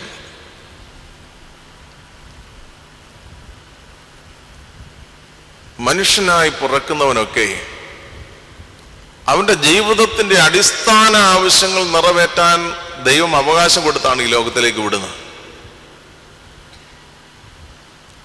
പക്ഷെ എന്തുകൊണ്ടോ മനുഷ്യന്റെ കുത്സിത മാർഗങ്ങൾ കൊണ്ട് പലപ്പോഴും ചിലരേറെ ഉള്ളവരും ചിലരൊന്നുമില്ലാത്തവരുമായി മാറ്റപ്പെടുകയാണ്.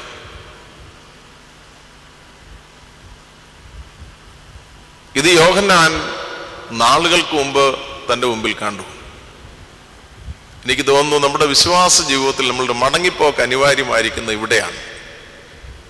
എനിക്കറിയാം, നിങ്ങൾ പരിമളത്തിനോടെ മധ്യസ്ഥല ഭയപ്പെടാൻ ഇപ്പോഴും വന്നിരിക്കുന്നവരുടെ മുമ്പിൽ ഇപ്പമുള്ളത് പോരാ എന്ന ചിന്തയിൽ വന്നിട്ടുള്ള ചിലരൊക്കെയെങ്കിലും കാണും.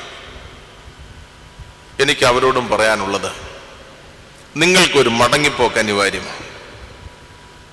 ആ മടങ്ങിപ്പോക്ക് സംതൃപ്തിയുടെയുള്ള ഒരു പോക്കായിരിക്കണം.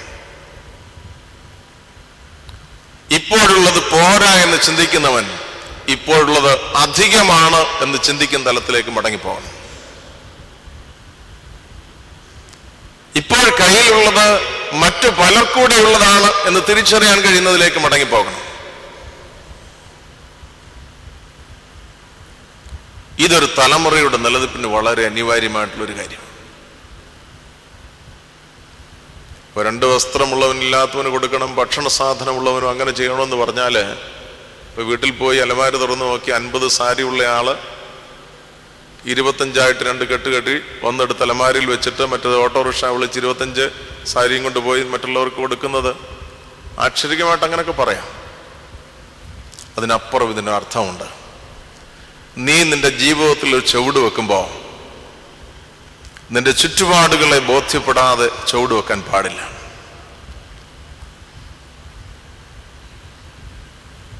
മഹാബലിയെ ചവിട്ടിതാക്കുന്ന 3 ചുവട് വെച്ചപ്പോൾ എല്ലാം കയ്യിലായെന്നാണല്ലോ പറയുന്നത്. ഈ ചുവട് വെക്കുക എന്ന് പറയുന്നത് അധീനതയിലാക്കുന്ന ഒരു പേരോടാണല്ലേ ചുവട് വെക്കുക എന്ന് പറയുന്നത്. അപ്പൊ നീ നിന്റെ ജീവിതത്തിൽ ഒരു ചുവട് വെക്കുമ്പോൾ നിന്റെ ചുറ്റുപാടുമുള്ള മറ്റുള്ളവരെ പരിഗണിക്കാതെ ഒരു ചുവട് വെക്കരുത് എന്നതിനർത്ഥമുണ്ട്. ഇന്ന് വളരെ സങ്കടകരമായി നിൽക്കുന്ന ഒരു കാര്യമുണ്ട്. അക്കാര്യത്തിൽ മുമ്പിൽ നിൽക്കുന്നത് നമ്മൾ തന്നെയാണ്. ഞാനൊരു പക്ഷേ എനിക്കിതൊക്കെയാണ് പറയാനുള്ളത്. ഞാൻ മുമ്പ് വന്നപ്പോഴും ഇതൊക്കെ ആയിരിക്കും പറഞ്ഞിട്ടുള്ളത്.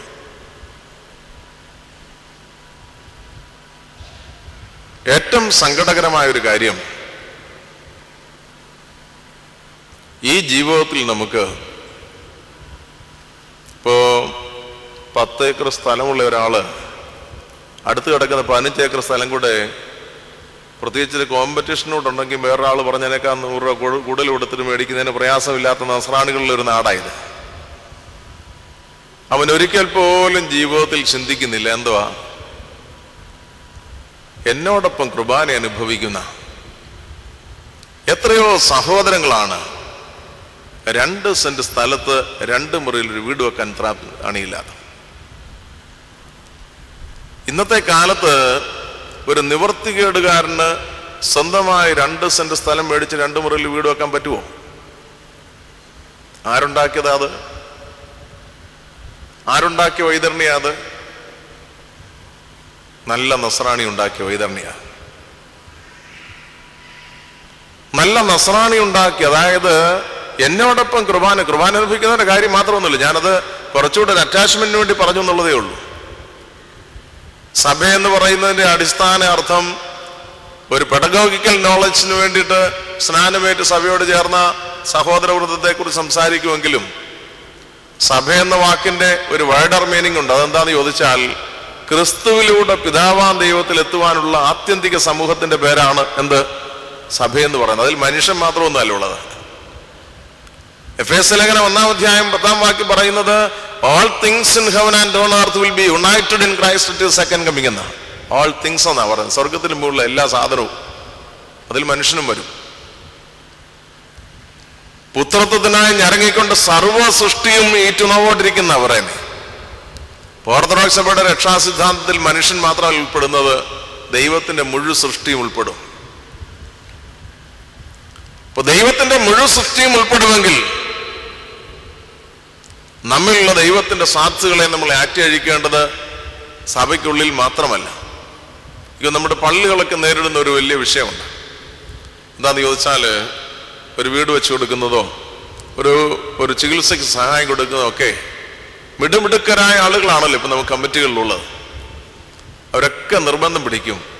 നമ്മുടെ പള്ളിയിൽ കൂടുന്നവർക്ക് വീടില്ലാത്തതുകൊണ്ടാണോ, എല്ലാവർക്കും വീടുള്ളതുകൊണ്ടാണോ, ഇല്ലാത്തവരില്ലേ, ഇവിടെ രോഗികളില്ലാത്തതുകൊണ്ടാണോ വേറൊരാൾക്ക് കൊടുക്കുന്നത് എന്നൊക്കെ ചോദിക്കുന്ന ഒരു തലത്തിലേക്ക് എനിക്ക് സത്യം പറഞ്ഞാൽ അയ്യോഭാവം അവരോട്. കാരണം ക്രിസ്തീയ ജീവിതത്തിന്റെ ഒരു പാഠവും മനസ്സിലാക്കിയിട്ടില്ലാത്തവർ, അതാണ് എൻ്റെ പ്രയാസം.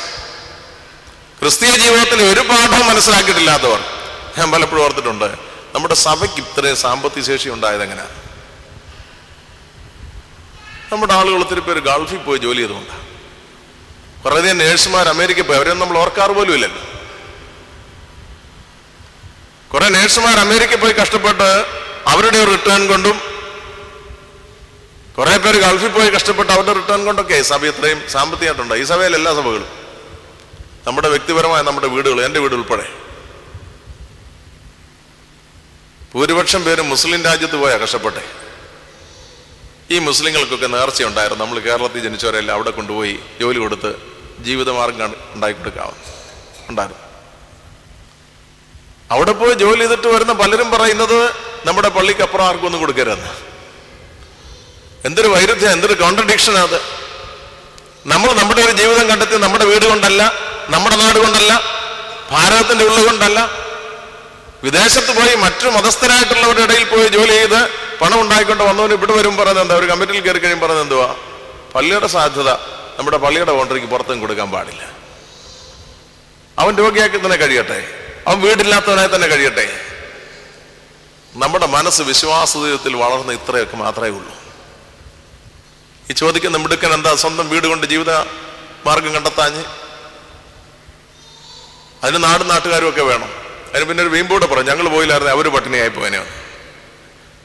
നീ പോയില്ലേ വേറെ പലരും പോകാനുണ്ടായിരുന്നു, ഭാരതീയർ പോയില്ലേ വേറെ പലത്തുനിന്നും ആളുകൾ പോയനെ. ഈ മനുഷ്യന്റെ മ്യൂച്വാലിറ്റി, ദൈവം മനുഷ്യനിൽ വെച്ച് നീട്ടിയിട്ടുള്ള പരസ്പരം ഉൾക്കൊണ്ടുകൊണ്ട് ജീവിക്കാനായിട്ടുള്ള നിലനിൽപ്പിന്റെ ഒരു മ്യൂച്വാലിറ്റി ഉണ്ട്, ഒരു പാരസ്പരതയുണ്ട്. ഇത് മനസ്സിലാകാതെ പോകുന്നു എന്നുള്ളതാണ് ഇന്നത്തെ ഏറ്റവും വലിയ വിഷയം. നമ്മുടെ പർച്ചേസിങ് കപ്പാസിറ്റി അപരൻ്റെതൂടെ മേടിക്കാൻ നമ്മളെ പ്രേരിപ്പിക്കുന്നുവെങ്കിൽ അതിൻ്റെ പേരാണ് പാപമെന്ന്. നമുക്ക് പർച്ചേസിങ് കപ്പാസിറ്റി കൂടുതലുള്ളത് വേറെത്തിന്റെ വിലയ്ക്ക് മേടിക്കാനല്ല മാർക്കറ്റിലുള്ളത്. അങ്ങനെ നീ മറ്റുള്ളവൻ്റെ കൂടെ മേടിക്കുമ്പോഴാണ് അവൻ പാപ്പരായിട്ട് മാറുന്നത്. നിന്റെ പർച്ചേസിങ് കപ്പാസിറ്റി കൂടുതലുണ്ടെങ്കിൽ ദൈവത്തിന്റെ കാര്യസ്ഥന്മാരായി വിളിക്കപ്പെടുന്നതുകൊണ്ടാണ് നിന്റെ കൂടുതൽ ഉണ്ടാകുന്നതെന്ന് ബോധ്യപ്പെടണം. പരിമള തിരുമേനിക്ക് ബോധ്യപ്പെട്ട കാര്യം അതാ. ഇന്നത്തിന് അത്രയും പൊട്ടൻഷ്യൽ ഒന്നും കയ്യിലില്ലായിരുന്നു, പക്ഷേ ഈ തിരിച്ചറിവുണ്ടായിരുന്നു. ഇന്ന് നമ്മൾ വ്യക്തിപരമായി കൈകാര്യം ചെയ്യുന്നിടത്തോളം അദ്ദേഹത്തിന്റെ കയ്യിൽ ഇല്ലായിരുന്നു. പക്ഷെ അദ്ദേഹത്തിന് ഈ ഒരു ക്രിസ്തീയ ബോധ്യം ഉണ്ടായിരുന്നു. അതുകൊണ്ട് ഉള്ളതൊക്കെ കൊടുക്കാൻ തയ്യാറായിരുന്നു. ആണൊരു പരമാർത്ഥം. ശരിക്കും പറഞ്ഞ ദശാംശം എന്ന് പറയുന്നൊരു സാധനം ഉണ്ടല്ലോ, അത് പുതിയ നിയമത്തിൻ്റെതേ അല്ല. അത് പഴയ നിയമത്തിന്റെ കൺസെപ്റ്റാ. 12 ഗോത്രത്തിൽ ഒരു ഗോത്രത്തിന് വരുമാനമില്ല, 12 ഗോത്രങ്ങൾ അവരുടെ ദശാംശം ലേവി ഗോത്രത്തിന് കൊടുക്കണം, ലേവി ഗോത്രം അതിന്റെ ദശാംശം ദൈവാലയത്തിന് നടത്തിപ്പിന് കൊടുക്കണം എന്നുള്ള പഴയ നിയമത്തിന്റെ സെറ്റപ്പാ. പുതിയ നിയമത്തിന്റെ സെറ്റപ്പ് എന്നാണെന്നറിയാമോ? പുതിയ നിയമത്തിന്റെ സെറ്റപ്പ് പിതാവിനോടുള്ള സമത്വത്തിൽ നിന്ന് പുത്രൻ തമ്പുരാൻ മനുഷ്യനെ വീണ്ടെടുക്കാൻ തന്നെ വെറുമയാക്കി വന്ന കർത്താവ് നമ്മുടെ മുമ്പിൽ നിൽക്കുന്നു. അവനെ ആ കുർബാനയിൽ നമ്മൾ അനുഭവിക്കുന്നത്. അവൻ നമുക്ക് വേണ്ടി മുറിക്കപ്പെട്ടവന്. അതുകൊണ്ട് ആവശ്യക്കാരൻ നിന്റെ കയ്യിൽ നിന്റെ മുമ്പിൽ നിൽക്കുമ്പോൾ നിന്റെ കയ്യിലുള്ളത് എന്തായിരുന്നാലും അവന് നൽകണമെന്നാണ്. ഇതിന് ദശാംശത്തിന്റെ കണക്കൊന്നുമില്ല. മറ്റൊരുവനെ നിലനിർത്താൻ, അത് മറ്റൊരു വിധത്തിൽ പൗലോസ്ലീഹ പറഞ്ഞു, ഞാൻ പോരാടി അധ്വാനിക്കുകയാണ്. കൊലോസ്യ ലേഖനം 1-ാം അധ്യായം 29-ാം വാക്യത്തിൽ അദ്ദേഹം പറയുന്നു, ഞാൻ പോരാടിക്കൊണ്ട് അധ്വാനിക്കുന്നു. എന്തിനു വേണ്ടിയെന്നറിയാമോ? ഏത് മനുഷ്യനെയും ക്രിസ്തുവിൽ തികഞ്ഞവനാക്കി നിർത്തുവാൻ. ദശാംശം കൊടുക്കുന്നല്ല പറഞ്ഞേ, തന്റെ മുമ്പിൽ വരുന്ന ഏത് മനുഷ്യനെയും ക്രിസ്തുവിൽ തികഞ്ഞവനാക്കി നിർത്തുവാൻ ഞാൻ പോരാടിക്കൊണ്ട് അധ്വാനിക്കുകയാണെന്നാണ് പറയുന്നത്. എന്ന് പറഞ്ഞാൽ ജീവിതം തന്നെ ഹോമിക്കുകയാണ് എന്നതിന്റെ അർത്ഥം. ഇപ്പൊ പുതിയ നിയമത്തിന്റെ സന്ദേശം പിന്നെ എന്തുകൊണ്ടാണ് ഉസ്താദ് ദശാംശം പറഞ്ഞത്? പഴയ നിയമത്തിന്റെ പോലെ ഇതുവരെ കണ്ടെത്താൻ കഴിയാത്തവനോട് നിന്നെ മുഴുവനായിട്ട് കൊടുക്കണമെന്ന് പറഞ്ഞിട്ട് കാര്യമുണ്ടോ? അതുകൊണ്ട് ദശാംശത്തിലേലും തുടങ്ങാമെന്ന് വിചാരിച്ച് തിരുമേനി പറഞ്ഞു എന്നുള്ളൂ. വാസ്തവത്തിൽ ക്രിസ്ത്യാനി കൊടുക്കേണ്ട ദശാംശമൊന്നുമല്ല. ആവശ്യക്കാരന്റെ മുമ്പിൽ തന്നെ വെറുമയാക്കിയ കർത്താവ്, അവനെ അനുഭവിക്കുന്ന ഒരു സമൂഹം ആവശ്യക്കാരന്റെ മുമ്പിൽ അവനെ പങ്കിടാൻ തയ്യാറാണോ എന്നുള്ളതാണ് പുതിയ നിയമത്തിന്റെ സന്ദേശം. ഇവിടെ യോഹന്നാൻ പറയുകയാണ്, 2 വസ്ത്രമുള്ളവൻ ഇല്ലാത്തവന് കൊടുക്കണം. അപ്പൊ അതുകൊണ്ട് നീ ന്യായമായ ഒരു താമസത്തിന് നിന്റെ കയ്യിൽ ഒരു ഇടമുണ്ടെങ്കിൽ നീ അടുത്ത് വന്ന് മേടിക്കാൻ പോകും. നീ ഓർക്കണം, നിന്നെപ്പോലെയുള്ളവൻ താമസിക്കുന്നിടത്ത് താമസിക്കാൻ കഴിയാതെ പോകുന്ന, ഉപേക്ഷിച്ചിട്ട് പോകേണ്ടി വരുന്ന ചില ജീവിതങ്ങൾ ചുറ്റുപാടുമുണ്ട്. അവനെ വിസ്മരിക്കാൻ നിനക്ക് അവകാശമില്ല. കാരണം നിന്നെപ്പോലെ തന്നെ ദൈവരാജ്യ പദ്ധതിയിൽ അർഹതയുള്ളതും ഈ ഒരു തലമുറയിൽ ജീവിക്കാൻ, അവന്റെ ഒരു അവകാശത്തിൽ ജീവിക്കാൻ അർഹതയുള്ളവനാണ് അവൻ. ഈ ബോധ്യം നമുക്കുണ്ടാവണം. അതുണ്ടാകണേ നോമ്പുകാരാകണം. നോമ്പെന്ന് പറയുന്നത് ഇപ്പോഴത്തെ പോരാ, കൂടുതൽ വേണമെന്ന് പരിശുദ്ധന്റെ മധ്യസ്ഥയിൽ വന്ന് അഭയപ്പെടാനുള്ളതോ ദൈവസന്നിധിയിൽ നിൽക്കാനുള്ളതോ അല്ല. നോമ്പെന്ന് പറയുന്നത് ഇപ്പോഴുള്ള അധികമാണ്. നന്നായി ആറ്റിഴിപ്പാനുള്ള വിവേകം ഉണ്ടാകണം എന്ന് പ്രാർത്ഥിക്കാൻ ധൈര്യമുള്ളതിന്റെ പേരാണ് നോമ്പുകാരൻ. ഇപ്പോൾ ഇങ്ങനെയുള്ളത് അധികമാണ്. അതെങ്ങനെയാണ് ക്രിസ്തീയ ബോധ്യത്തോടെ ആറ്റിഴിക്കേണ്ടത് എന്ന് നന്നായി ബോധ്യമുണ്ടാക്കാൻ വേണ്ടിയുള്ള മാർഗമാണ് നോമ്പെന്ന് പറയുന്നത്. അല്ല, കൂടുതൽ ഉണ്ടാവട്ടെ എന്ന് പറയുന്നതിന്റെ പേരല്ല. കർത്താവിന്റെ ജന്മപ്പെരുന്നാളിനോട് സമീപിക്കുമ്പോൾ ഈ ജന്മപ്പെരുന്നാളിന്റെ അർത്ഥം അവിടെയാണ്. പരിശുദ്ധ ഭാവതിരമിന് കഴിഞ്ഞ ദിവസം പത്രത്തിൽ എഴുതി, ഈ ജന്മപ്പെരുന്നാളും ഉയർപ്പ് പെരുന്നാളും പരസ്പരം പൂരകങ്ങളാണത്. ഒരേ വസ്തുവിന് 2 പോയിന്റ് മാത്രമാണ്. ഇതൊരു പരമാർത്ഥമാണ്. വീണ്ടെടുപ്പ് പദ്ധതിയുടെ 2 പ്രധാനപ്പെട്ട കാര്യങ്ങളാണ്. പരസ്പരം ചേർന്ന് നിൽക്കുന്ന, ഇതിൽ ആരംഭിച്ചതിൽ അവസാനിക്കുന്ന, ഇന്നും തുടർന്നുകൊണ്ടിരിക്കുന്ന ഒന്നാണ് വീണ്ടെടുപ്പ് പദ്ധതി എന്ന് പറയുന്നത്. ഇന്നും തുടർന്നുകൊണ്ടിരിക്കുന്ന പദ്ധതിയിൽ ക്രിസ്തുവിന്റെ പകരക്കാരാണ് നാം, അവന്റെ പങ്കാളികളാണ് നാം. ഇവിടെ നമ്മൾ സംതൃപ്തരാകാതെ ജീവിച്ചാൽ ആരെയാണ് ഇവിടെ നമുക്ക് സംതൃപ്തരാക്കാനായിട്ട് കഴിയുക? ഇവിടെ നോമ്പെന്ന് പറയുന്നത് ഇപ്പോഴും ഇല്ലാതെ ഉണ്ട്. 8 നോമ്പൊക്കെ നമ്മൾ നോക്കുന്നതിന്റെ കാര്യം അതാണല്ലോ. 8 നോമ്പ് വീറും അവിടെ നോക്കാനുള്ള പ്രധാന കാര്യം തന്നെ. നമുക്ക് ധാരണയുണ്ട്, 8 നോമ്പിൽ 8 ദിവസവും കന്യാമറിയാം അവന്റെ മധ്യസ്ഥ ലഭ്യപ്പെട്ടാൽ അതിനകത്ത് പ്രാർത്ഥനകൾ പറയുന്നുണ്ട്. എന്താ? അപേക്ഷിക്കുന്നവളെ ഉപേക്ഷിക്കാത്തവളെ, ഇങ്ങനെ കുറെ വിശദീകരണം കൊടുത്തിട്ടുണ്ട് മാതാവിന്. അതൊക്കെ നമുക്ക് നല്ല വിശ്വാസമാണ്. അങ്ങനെയുള്ള വാക്യങ്ങളും ഒക്കെ, പ്രാർത്ഥനയിലെ വാക്യങ്ങളൊക്കെ നമുക്ക് നല്ല വിശ്വാസം. നമുക്ക് പ്രത്യേകിച്ച് വിശ്വാസമില്ലാത്ത കർത്താവ് മാത്രമേ ഉള്ളൂ. ആ കാര്യങ്ങളൊക്കെ നമുക്ക് നല്ല വിശ്വാസമാണ്. യഹൂദന്മാരുടെ പ്രത്യേകത അതായിരുന്നു. അവർക്ക് മോശയെ അറിയാം, അബ്രഹാമിനെ അറിയാം. പക്ഷെ മോശയുടെ അബ്രഹാമിന്റെ സൃഷ്ടാവായി മനുഷ്യാവതാരം ചെയ്ത് കാച്ചോട്ട് നിൽക്കുന്നു, നീ ഏതാണെന്ന് ചോദിക്കുന്നത്. പലപ്പോഴും പരമ്പര വരുമ്പോൾ നമ്മൾ ചോദിക്കുന്ന ചോദ്യം അത് തന്നെ. നമുക്ക് എന്നെ അറിയാൻ പരമത്തിനും അറിയാം, ഗിവറി സഹത അറിയാം, ബഹനാൻ സഹത അറിയാം, എല്ലാ സഹതന്മാരെ അറിയാം. ആകെ അറിയാൻ പറ്റാത്ത ഒരാൾ കർത്താവ് മാത്രമേ ഉള്ളൂ. ഞാനിത് പറയുന്നതിന്റെ പിന്നിൽ സഭയുടെ മധ്യസ്ഥതയെക്കുറിച്ച് കാര്യബോധമുണ്ടെന്ന് അഭിമാനിക്കുന്ന ഒരു വൈദികനാണ് ഞാൻ. ആ ബോധത്തിൽ നിന്നുകൊണ്ട് തന്നെ സംസാരിക്കുന്നു. അതുകൊണ്ട് അച്ഛനകത്ത് വിശ്വാസം നിങ്ങളത് തെറ്റിദ്ധരിക്കൊന്നും വേണ്ട. ഞാൻ ഇന്നുവരെ കവറങ്കിൽ വന്നിട്ട് അത് തന്നെ ഇത് തന്നെ എന്ന് പറഞ്ഞിട്ടുമില്ല. ഞാൻ ഈ കവറങ്കിൽ വന്ന സാധാരണ പ്രാർത്ഥിക്കാറുള്ള, ദൈവമേ, എനിക്ക് നാളുകൾക്ക് മുമ്പ് ഈ സഭയിൽ ജീവിച്ച്, സഭയിൽ വളർന്ന്, സഭയുടെ പൗരോഹിത്യ ശുശ്രൂഷ അനുഗ്രഹകരമായ വിശുദ്ധിയിൽ ജീവിച്ച് കടന്നുപോയി പിതാവിനെ ഓർക്കുമ്പോൾ ഈ ശുശ്രൂഷയുടെ ഒരു പദവി, ഒരു പടി നേടിയിട്ടുള്ള എനിക്ക് എത്രയോ മൈലുകൾ പുറകിൽ നിൽക്കാൻ മാത്രമേ കഴിയുന്നുള്ളൂ.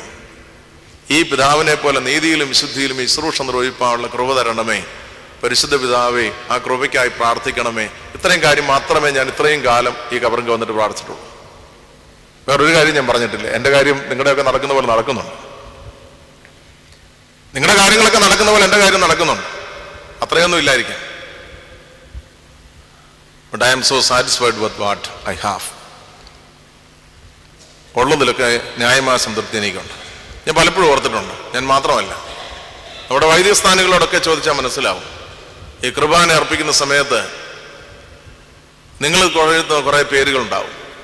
നിങ്ങളുടെ കുഞ്ഞുങ്ങളുടെ ജോലിക്ക് വേണ്ടി, അവരുടെ വിവാഹത്തിന് വേണ്ടി, അവരുടെ പഠനത്തിന് വേണ്ടി, അല്ലെ മരിച്ചവർക്ക് വേണ്ടി, രോഗികൾക്ക് വേണ്ടി ഒക്കെ നിങ്ങൾ എഴുതിരുന്ന പേരുകളുണ്ടല്ലോ. ഈ പേരുകളൊക്കെ ത്രോണോസിൽ ഓർക്കുമ്പോൾ ഞങ്ങൾ വൈദ്യര് പലപ്പോഴും ഞങ്ങളുടെ വ്യക്തിപരമായ ആവശ്യങ്ങളൊക്കെ മറന്നു പോകാറുണ്ട്. പക്ഷെ തമ്പുരാൻ ഇതൊന്നും ഇതുവരെ മറന്നിട്ടില്ല. ഞങ്ങൾ ഈ കാര്യങ്ങളൊക്കെ ത്രോണോസിൽ ഓർക്കുമ്പോൾ വ്യക്തിപരമായ ഞങ്ങൾ പല കാര്യങ്ങളും മറന്നു പോയിട്ടുണ്ടെങ്കിലും തമ്പുരാൻ ഈ കാര്യമൊന്നും മറന്നു പോയിട്ടില്ല. തമ്പുരാൻ മറക്കില്ല എന്ന് എനിക്ക് ഉത്തമ ബോധ്യമാണ്. അതുകൊണ്ട് പരിധിക്കപ്പുറം നമ്മൾ കൈയും കാലിട്ട് അടിക്കുന്നുണ്ടെന്നും അല്ല ഒരു ജീവിതം മുമ്പോട്ട് പോകുന്നു. നമ്മളാകാൻ, നമ്മുടെ വിളിക്കനുസരിച്ചാകാൻ, അങ്ങനെയൊന്നും ആയെന്നുള്ള അഭിമാനത്തിലൊന്നും പറയല്ല. പക്ഷെ ചില ബോധ്യങ്ങളിലേക്കെങ്കിലും ഈ വിശ്വാസ ജീവിതത്തിൽ കടന്നു വരാൻ നമുക്ക് കഴിയുന്നില്ലെങ്കിൽ ഈ ഒരു തലമുറയിൽ നമുക്ക് കാര്യമായ ഒരു സന്ദേശം നൽകാനില്ല എന്നുള്ളത് നന്നായി നമ്മൾ ബോധ്യപ്പെടണം. സ്വയം ഒന്ന് പരിമിതിപ്പെടാൻ ഏത് മേഖലയിലും നമ്മൾ ഇന്ന് ശ്രമിക്കാറില്ല. ഭക്ഷണത്തിന്റെ കാര്യത്തിലുണ്ടോ, വസ്ത്രത്തിന്റെ കാര്യത്തിലുണ്ടോ, പാർപ്പിടത്തിന്റെ കാര്യത്തിലുണ്ടോ? ഇവിടെ ഒരു മനുഷ്യന്റെ അടിസ്ഥാന ആവശ്യങ്ങളെ കുറിച്ച് യോഹന്നാൻ പറയുകയാണ്.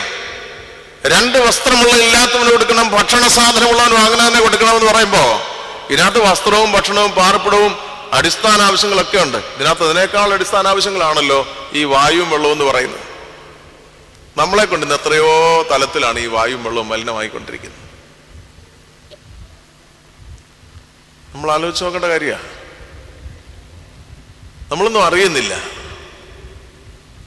ഇന്ന് നമ്മുടെ ചുറ്റുപാടുകൾ വായുവും വെള്ളവും നമ്മളെ കൊണ്ട് മലിനമായിക്കൊണ്ടിരിക്കുന്നത് നാം അറിയാതെ പോകുകയാണ്. മനുഷ്യന്റെ അടിസ്ഥാന ആവശ്യത്തിൽപ്പെട്ടതാണ്. അതിനെ ബോധ്യപ്പെടാൻ നമുക്ക് കഴിയാതെ പോകുക. ഞാൻ ബൈക്കിൽ പോകുന്നു, എൻ്റെ മുമ്പിൽ സൺഡേ സ്കൂളിൻ്റെ ഒരു ചുമതലക്കാരൻ ബൈക്കിൽ പോകുന്നു. വലത് കൈ ബൈക്കിൽ പിടിച്ചിട്ടുണ്ട്, ഇടത്ത് കയ്യിൽ ഒരു സിഗരറ്റ് കത്തിച്ച് പിടിച്ചിട്ടുണ്ട്. ഞാൻ അദ്ദേഹത്തിൻ്റെ മുൻ വികാരിയാണ്. അപ്പൊ എനിക്ക് വണ്ടി ഒന്ന് ഓവർടേക്ക് ചെയ്ത് അദ്ദേഹത്തോടൊന്ന് പറയണമെന്നുണ്ട്. എന്തുവാ, ചിലരെ ഈ പിതാക്കന്മാർ ഏൽപ്പിച്ചിട്ട് പോകുന്ന ഇതെന്താ, എൻ്റെ മക്കളെ, നമ്മൾ കുടുംബമായിട്ട് 2 സ്വഭാവം നമ്മുടെ പിതാക്കന്മാർ പാലിച്ചു വന്നിട്ടുണ്ട്. 1, തല നേരെ നിൽക്കരുത്. 2, ഈ പുകവലി എന്ന് പറഞ്ഞ 2 കാര്യം. എനിക്കറിയുന്നിടത്തോളം പുറകിലോട്ട് നമ്മുടെ കുടുംബീയത്തിൽ എഴുതിയ നമ്മുടെ പിതാക്കന്മാർക്കുണ്ടാകുന്ന 2 ഗുണങ്ങളായത്. ഇപ്പോൾ ഒടുവിൽ ഈ കാല് കട്ടിലെടുത്ത് വെച്ചിട്ട് മക്കളെ അനുഗ്രഹിക്കുന്ന സമയത്ത് അവരോട് പറഞ്ഞു വിട്ടിട്ടുള്ളതാ, ഇത് 2 ആയുസ്സിൽ നിങ്ങൾ ഉപേക്ഷിക്കരുത്. ഈ 2 കാര്യം നിങ്ങൾ ആയുസ്സിൽ ഉപേക്ഷിക്കരുത്. നിങ്ങൾ തലമുറയായി നമ്മുടെ ഈ പാരമ്പര്യം നിലനിർത്തണം. പിതാക്കന്മാരങ്ങനെ പറഞ്ഞിട്ടുണ്ടെങ്കിൽ ഇത് വീട്ടിലിരുന്നങ്ങായിക്കൂടെ? എവിടെയെങ്കിലും ഒരിടത്ത് നിന്നാൽ ഇത് പ്രകൃതിയിലേക്കുന്ന. എന്നാൽ ഈ ബൈക്കിൽ പോകുന്ന സമയത്തുള്ള ഒന്ന് ആലോചിച്ചൊക്കെ, പുറകിൽ ആരൊക്കെയാ വരുന്നതെന്നോ ഏതെല്ലാം തരത്തിലുള്ളവരാണ് വരുന്നതെന്ന് നമുക്ക് മനസ്സിലാവുമോ? മുഴുവൻ മലിനമാക്കിക്കൊണ്ട് പോകുകയാണ്. ഞാൻ അദ്ദേഹത്തെ കാണുന്നിടത്തൊരു 100-300 മീറ്റർ പുറകെ വെച്ചാണ് കാണുന്നത്. എനിക്ക് ഇടത്തോട്ടും അദ്ദേഹത്തിന് വലത്തോട്ടും തിരിയേണ്ട ഒരു സാഹചര്യത്തിൽ വെച്ചാണ് കാണുന്നത്. എനിക്ക് ഓവർടേക്ക് ചെയ്യാൻ കഴിഞ്ഞില്ല. അപ്പൊ അദ്ദേഹം വലത്തോട്ടും ഞാൻ ഇടത്തോട്ടും പോയി ഒരു 300 മീറ്റർ കഴിഞ്ഞപ്പോൾ. ഞാൻ ചെറിയ ഉദാഹരണം പറഞ്ഞു എന്നുള്ളത് മാത്രമേ ഉള്ളൂ. ഇങ്ങനെ ധാരാളം സുഹൃതങ്ങൾ, മറ്റുള്ളവനെ ജീവിക്കാൻ അനുവദിക്കുന്നില്ലാത്ത, മറ്റുള്ളവന്റെ അടിസ്ഥാന വിഷയങ്ങളെ മലിനസമാക്കുന്ന ധാരാളം കാര്യങ്ങൾ നമ്മൾ കൊണ്ടുകിടക്കുക. യോഹന്നാൻ പറയുന്നു, നീ നിന്റെ ജീവിതത്തിൽ ചുവട് വെക്കുമ്പോൾ നീ ഓർത്തോണം, നിനക്ക് മറ്റുള്ളവരെക്കാൾ കൂടുതൽ സാധ്യത ദൈവം തന്നിട്ടുണ്ടാവും. നിന്റെ മെറിറ്റ് കൊണ്ടൊന്നുമല്ല. ഞാൻ എന്നും ഓർക്കുന്ന കാര്യം, മിക്കവാറും ഓർക്കുന്ന ഒരു കാര്യമാണ്. പുതുശ്ശേരിയിലൊരു ഹയർ സെക്കൻഡറി സ്കൂളുണ്ട്, അൺഎയ്ഡഡ്. കുട്ടികൾ ഫീസ് തന്നാൽ ശമ്പളം കൊടുക്കും, അതാണ് കണക്ക്. ബാച്ച് തുടങ്ങിയപ്പോൾ 11 കുട്ടികളും 14 അധ്യാപകരുമായിരുന്നു. ഒക്ടോബറിൽ ആദ്യം വർഷം ഇത് സ്കൂൾ തുടങ്ങുന്നത്. അപ്പൊ നിങ്ങൾക്കറിയാമല്ലോ, ഒക്ടോബർ തുടങ്ങിയാൽ ഈ 11 കുട്ടികൾ ആരാന്ന് മനസ്സിലാവും. എല്ലാ അരിപ്പയിലും അരിച്ചിട്ടും എങ്ങും എത്തിപ്പെടാത്ത പുള്ളികളാണ് അവർ. എങ്ങും അഡ്മിഷൻ കിട്ടാഞ്ഞ പുള്ളികൾ. അവരാണ് ഈ ഒക്ടോബറിൽ ആദ്യം ഈ സ്കൂൾ തുടങ്ങുമ്പോൾ വന്ന 11 പേര്. സർക്കാർ 500 രൂപ ഫീസ് മേടിച്ചോളാൻ പറഞ്ഞു. ഇവരുടെ സാഹചര്യം അനുസരിച്ച് അവരോട് 300 മേടിച്ചു. 300 ഇപ്പോഴും തരാൻ, ഇപ്പോൾ ഒരു 10 വർഷം കഴിഞ്ഞു, ഇപ്പോഴും തരാനുള്ളവരുണ്ടാ 300 പലതും. പിന്നെ അധ്യാപകർക്ക് ശമ്പളം കൊടുത്തത് പലയിടത്തും പോയി പിരിവെടുത്ത, അവിടുത്തെ പൂർവ്വ വിദ്യാർത്ഥികളുടെയൊക്കെ അടുത്ത് പോയി. അന്ന് അവർക്ക് ശമ്പളം കൊടുത്ത് 2500 രൂപ, 3000 രൂപ, 5000 രൂപ കൊടുത്തത്. MSc BEdും സെറ്റും നെറ്റും ഒക്കെ കഴിഞ്ഞവരാണ്. നമ്മൾ ആലോചിച്ച് നോക്കണം, ഇപ്പോഴും അവരിൽ പലരോട് പഠിപ്പിക്കുന്നുണ്ട്. ഇപ്പോൾ കൊടുക്കുന്ന 5000 രൂപ കൂടുതൽ. ഇത്തരത്തിലുള്ള കുട്ടികൾ വേണ്ട അത്തരത്തിലുള്ള കാശ് ഇത് വരുമാനമേ ഉള്ളൂ, അല്ലാതെ മാനവന്റെ കൂടുതൽ എടുത്തിട്ട് കൊടുക്കാതിരിക്കുമെന്നല്ല. ഞാൻ പറഞ്ഞത്, മെറിറ്റ് അനുസരിച്ച് നോക്കിയാൽ നമ്മളെക്കാൾ എത്രയോ മെറിറ്റിലാണ് ഈ അധ്യാപകർ. മാസം ഈ 3000-4000 രൂപ കൊണ്ട് ജീവിക്കേണ്ടി വരുന്നവർ. അപ്പൊ നമ്മുടെ ആരുടെയും കയ്യിലുള്ള നമ്മുടെ മെറിറ്റ് അല്ല. അങ്ങനെ ധരിച്ചു പോകരുത്. അങ്ങനെ മെറിറ്റാണ് ധരിച്ചു പോയാൽ നമ്മൾ ഈ ഒരു തലമുറയെ മുഴുവൻ വിലയ്ക്ക് മേടിക്കും.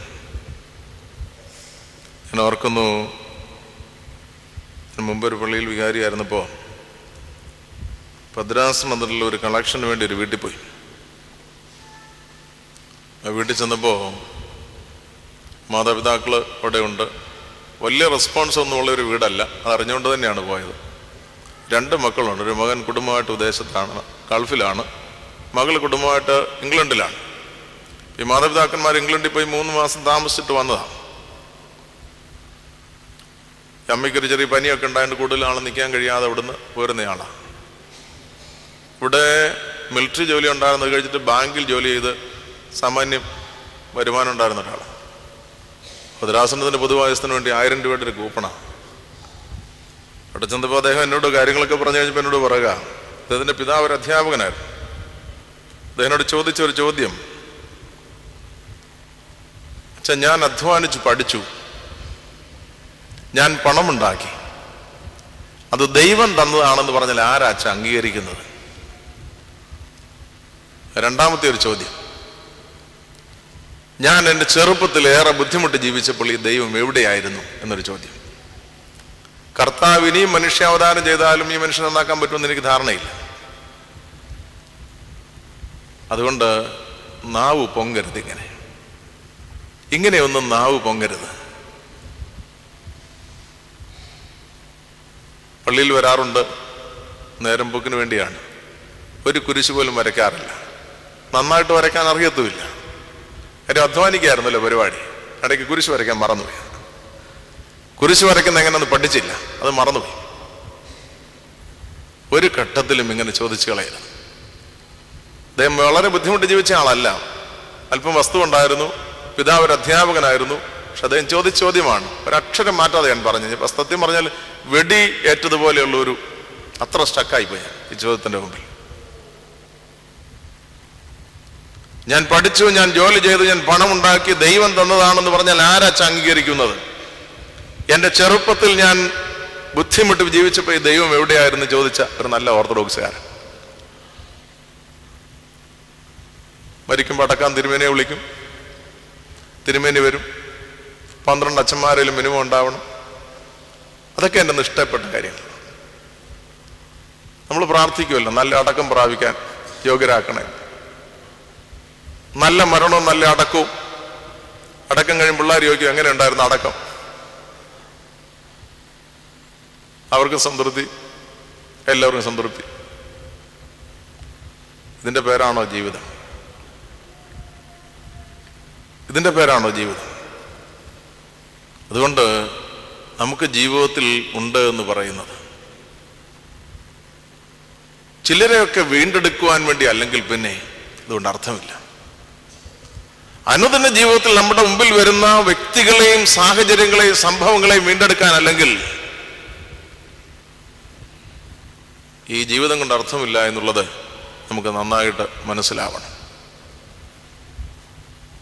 യോഹന്നാൻ പറഞ്ഞു, 2 വസ്ത്രമുള്ളവൻ ഇല്ലാത്തവന് കൊടുക്കണം, ഭക്ഷണ സാധനമുള്ളവനും അങ്ങനെ തന്നെ ചെയ്യണം.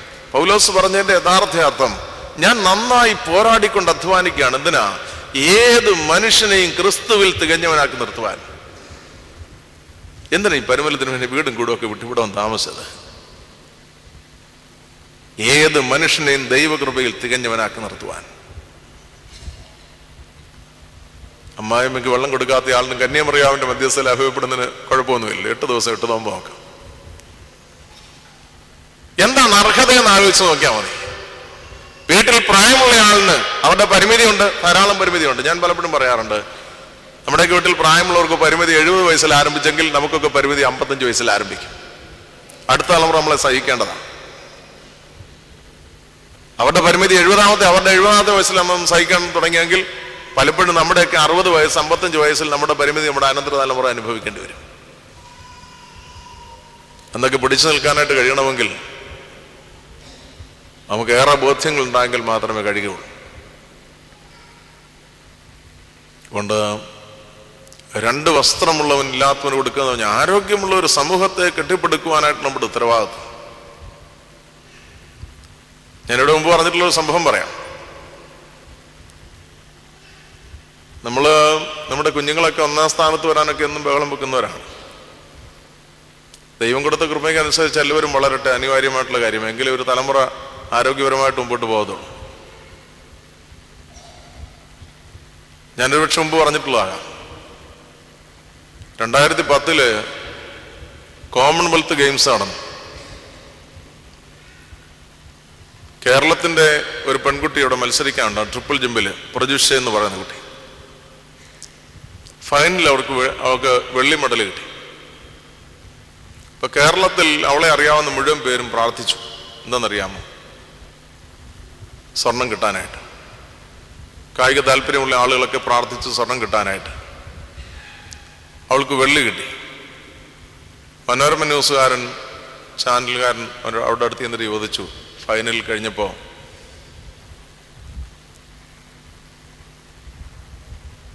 പ്രജുഷ, ട്രാക്കിൽ ഇറങ്ങിയപ്പോൾ നിന്റെ മനസ്സിന്റെ വികാരം എന്തായിരുന്നു? അവള് പറഞ്ഞു, ദൈവമേ, എൻ്റെ പരമാവധി ചെയ്യുവാൻ എനിക്ക് കഴിയണമേ എന്ന് ഞാൻ പ്രാർത്ഥിച്ചു. അടുത്ത ചോദ്യം, അന്തർദേശീയ റാങ്കിങ്ങിൽ നിന്നേക്കാൾ വളരെ മുമ്പിൽ നിന്ന് പലരും ഈ മത്സരത്തിൽ ഉണ്ടായിരുന്നു. അവരെ കുറിച്ചുള്ള നിന്റെ മനസ്സിന്റെ വികാരം എന്തായിരുന്നു? ദൈവമേ, അവരും അവരുടെ പരമാവധി ചെയ്യാൻ കഴിയണമേ എന്ന് ഞാൻ പ്രാർത്ഥിച്ചു. മൂന്നാമത്തെ ചോദ്യം, ഭാരതത്തിൽ തന്നെ പലരും ഈ മത്സരത്തിനുണ്ടായിരുന്നു. അവരെ കുറിച്ചുള്ള നിന്റെ മനസ്സിന്റെ വികാരം എന്തായിരുന്നു? അവൾ പറഞ്ഞു, അവരും അവരുടെ പരമാവധി ചെയ്യാൻ ഇടയാകണമേ എന്ന് ഞാൻ ആഗ്രഹിച്ചു, പ്രാർത്ഥിച്ചു. അത്ഭുതപ്പെടുന്ന ഒരു മറുപടി, അല്ലയോ? ഇവിടെ സൺഡേ സ്കൂൾ മത്സരം കഴിഞ്ഞാൽ അധ്യാപകരും മാതാപിതാക്കളും ഒക്കെ തമ്മിൽ ബഹളമാണ്. ചിലപ്പോൾ ആജീവനാന്തം അതിലൊക്കെ താമസിച്ച് 2 കുട്ടികൾ തമ്മിൽ സംസാരിക്കാതിരിക്കാനുള്ള പ്രധാനപ്പെട്ട കാരണം സൺഡേ സ്കൂളിലെ മത്സരമാണ്. ജഡ്ജസ് മാർക്കിട്ട് ശരിയായില്ല, ജഡ്ജിനെ സ്വാധീനിച്ചിട്ടാണ് മാർക്കിട്ടത്, എൻ്റെ കൊച്ചിനായിരുന്നു കിട്ടേണ്ടിയിരുന്നത്, ഞാൻ കൊണ്ടുപോയി കൊച്ചിനാണ് കിട്ടേണ്ടിയിരുന്നൊക്കെ പറഞ്ഞ് എന്തുമാത്രം പൊല്ലാപ്പാണെന്നറിയാം. ഈ കുട്ടി പറയുക, ഒരു തലമുറയിൽ മത്സരത്തിന് ട്രാക്കിൽ ഇറങ്ങുന്നവര് അവരൊരു ടീമാണ്. സ്വദേശിയാകട്ടെ വിദേശിയാകട്ടെ, അവരൊരു ടീമാണ്. ആ ടീമായാൽ എല്ലാവരും അവരുടെ പരമാവധി അവരവരുടെ ഇടത്തിൽ ചെയ്യുമ്പോഴാണ് ഈ ടീം വർക്ക് പൂർത്തീകരിക്കപ്പെടുന്നത്.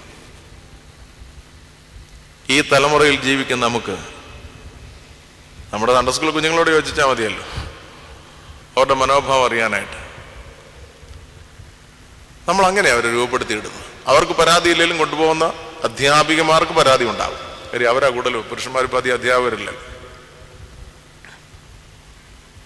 അവർക്ക് പരാതി ഉണ്ടാകും. നമ്മൾ കുഞ്ഞുങ്ങളെങ്ങനെ രൂപപ്പെടുത്തി എടുത്തിട്ടുണ്ട്. അതുകൊണ്ടാണ് മത്സരം തന്നെയാണല്ലോ പേര്. പരസ്പരം മത്സരിക്കുക. സൺഡേ സ്കൂൾ മത്സരം തന്നെയാണ്. സഹപാഠ്യ മത്സരമോ പാഠ്യേതര മത്സരമോ എന്നൊക്കെയാണ് പറയുന്നത്. ഇതുപോലെ വ്യക്തിത്വമുള്ള, ഞാൻ പലപ്പോഴും എടുത്തിട്ടുണ്ട്, ഈ സൈക്കോളജിസ്റ്റൊക്കെ പറയുമല്ലോ, എന്താ ആരോഗ്യമുള്ള ശരീരത്തിലെ ആരോഗ്യമുള്ളൊരു മനസ്സുണ്ടാവുള്ളൂ. ഈ കായിക താരങ്ങൾക്കൊക്കെ ഇത്രയും ആരോഗ്യമുള്ള മനസ്സുണ്ടാകുന്നതിന്റെ പിന്നിൽ ആരോഗ്യമുള്ളൊരു ശരീരമുണ്ടെന്നുള്ള പരമാർത്ഥം. അവരവർക്ക് ഭക്ഷണത്തിൽ റെസ്ട്രിക്ഷൻ ഉണ്ട്, നല്ലതായിട്ടുള്ളവർക്ക് കായികാധ്വാനമുണ്ട്, നല്ല എക്സസൈസ് ഉണ്ട്. ഈ കാര്യങ്ങളെല്ലാം കൂടെ ചേരുമ്പം ആരോഗ്യമുള്ള ശരീരം ആരോഗ്യമുള്ള മനസ്സും ഉണ്ടാകും. പിന്നെ ബോധ്യം കൊണ്ടുണ്ടായാൽ മതി. നമുക്കിതൊന്നുമില്ലല്ലോ. ഡയബറ്റിക് ആയിട്ടുള്ള പലരെ എനിക്കറിയാം, നന്നായിട്ട് മധുരം കഴിച്ചിട്ട് പറയും, വിദ്യാഭ്യാസമുള്ളവരൊക്കെ തന്നെയാണ്, നന്നായിട്ട് മധുരം കഴിച്ചിട്ട് പറയും, എന്താ പറയുന്നത്, 1 യൂണിറ്റ് ഇൻസുലിൻ കൂടുതൽ എടുത്താൽ മതി. സ്വയം തീരുമാനിക്കുക. മധുരം കണ്ടാൽ പിന്മാറാൻ കഴിയാത്തതുകൊണ്ട് മധുരം കാര്യമായിട്ട് കഴിച്ചിട്ട് എന്ത് ചെയ്യും, 1 യൂണിറ്റ് ഇൻസുലിൻ കൂടുതൽ എടുത്താൽ മതി. ഇതാണ് നമ്മുടെ റെമഡി. പിന്നെ ഒന്നും നടന്നില്ല, ഡോക്ടർ പറയും ഓടിക്കോളാൻ പറയും. രാവിലെയും വൈകിട്ടും റോഡ് മുഴുവൻ പോവാം. ഞാനും പോകുന്ന കൂട്ടത്തിലാകട്ടെ.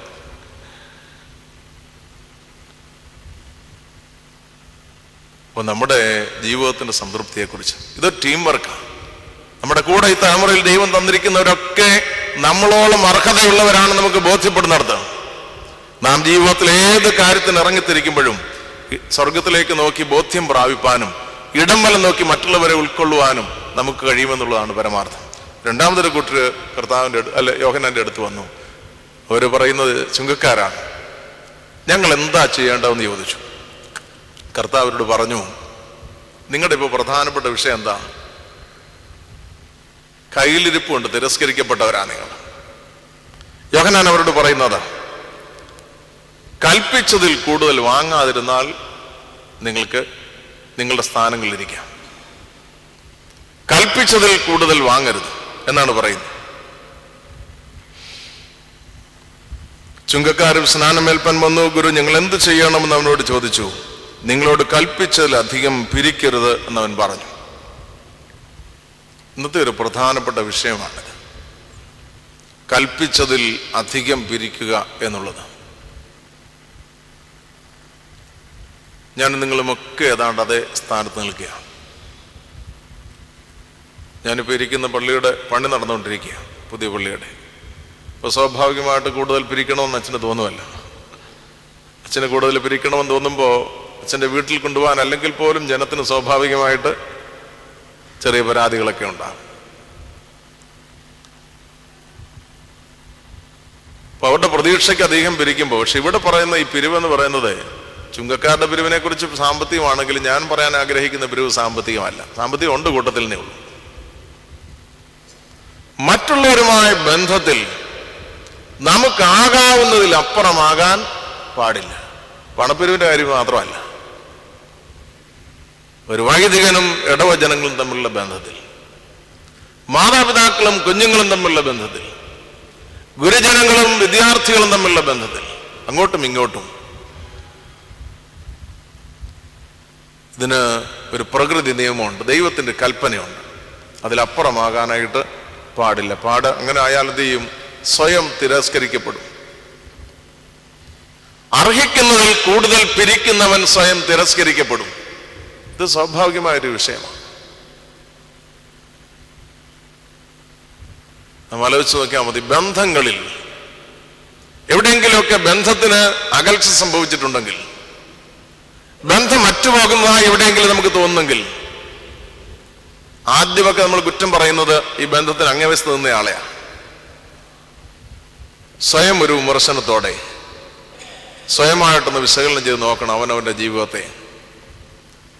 ആ ആളുമായിട്ടുള്ള ബന്ധത്തിൽ ഈ ബന്ധം അകന്നു പോകാൻ കാരണം എൻ്റെ കുറ്റം കൊണ്ടാണോ അയാളുടെ കുറ്റം കൊണ്ടാണോ എന്നുള്ളത് 99% നമ്മുടെ കുറ്റം കൊണ്ട് തന്നെ ആയിരിക്കും.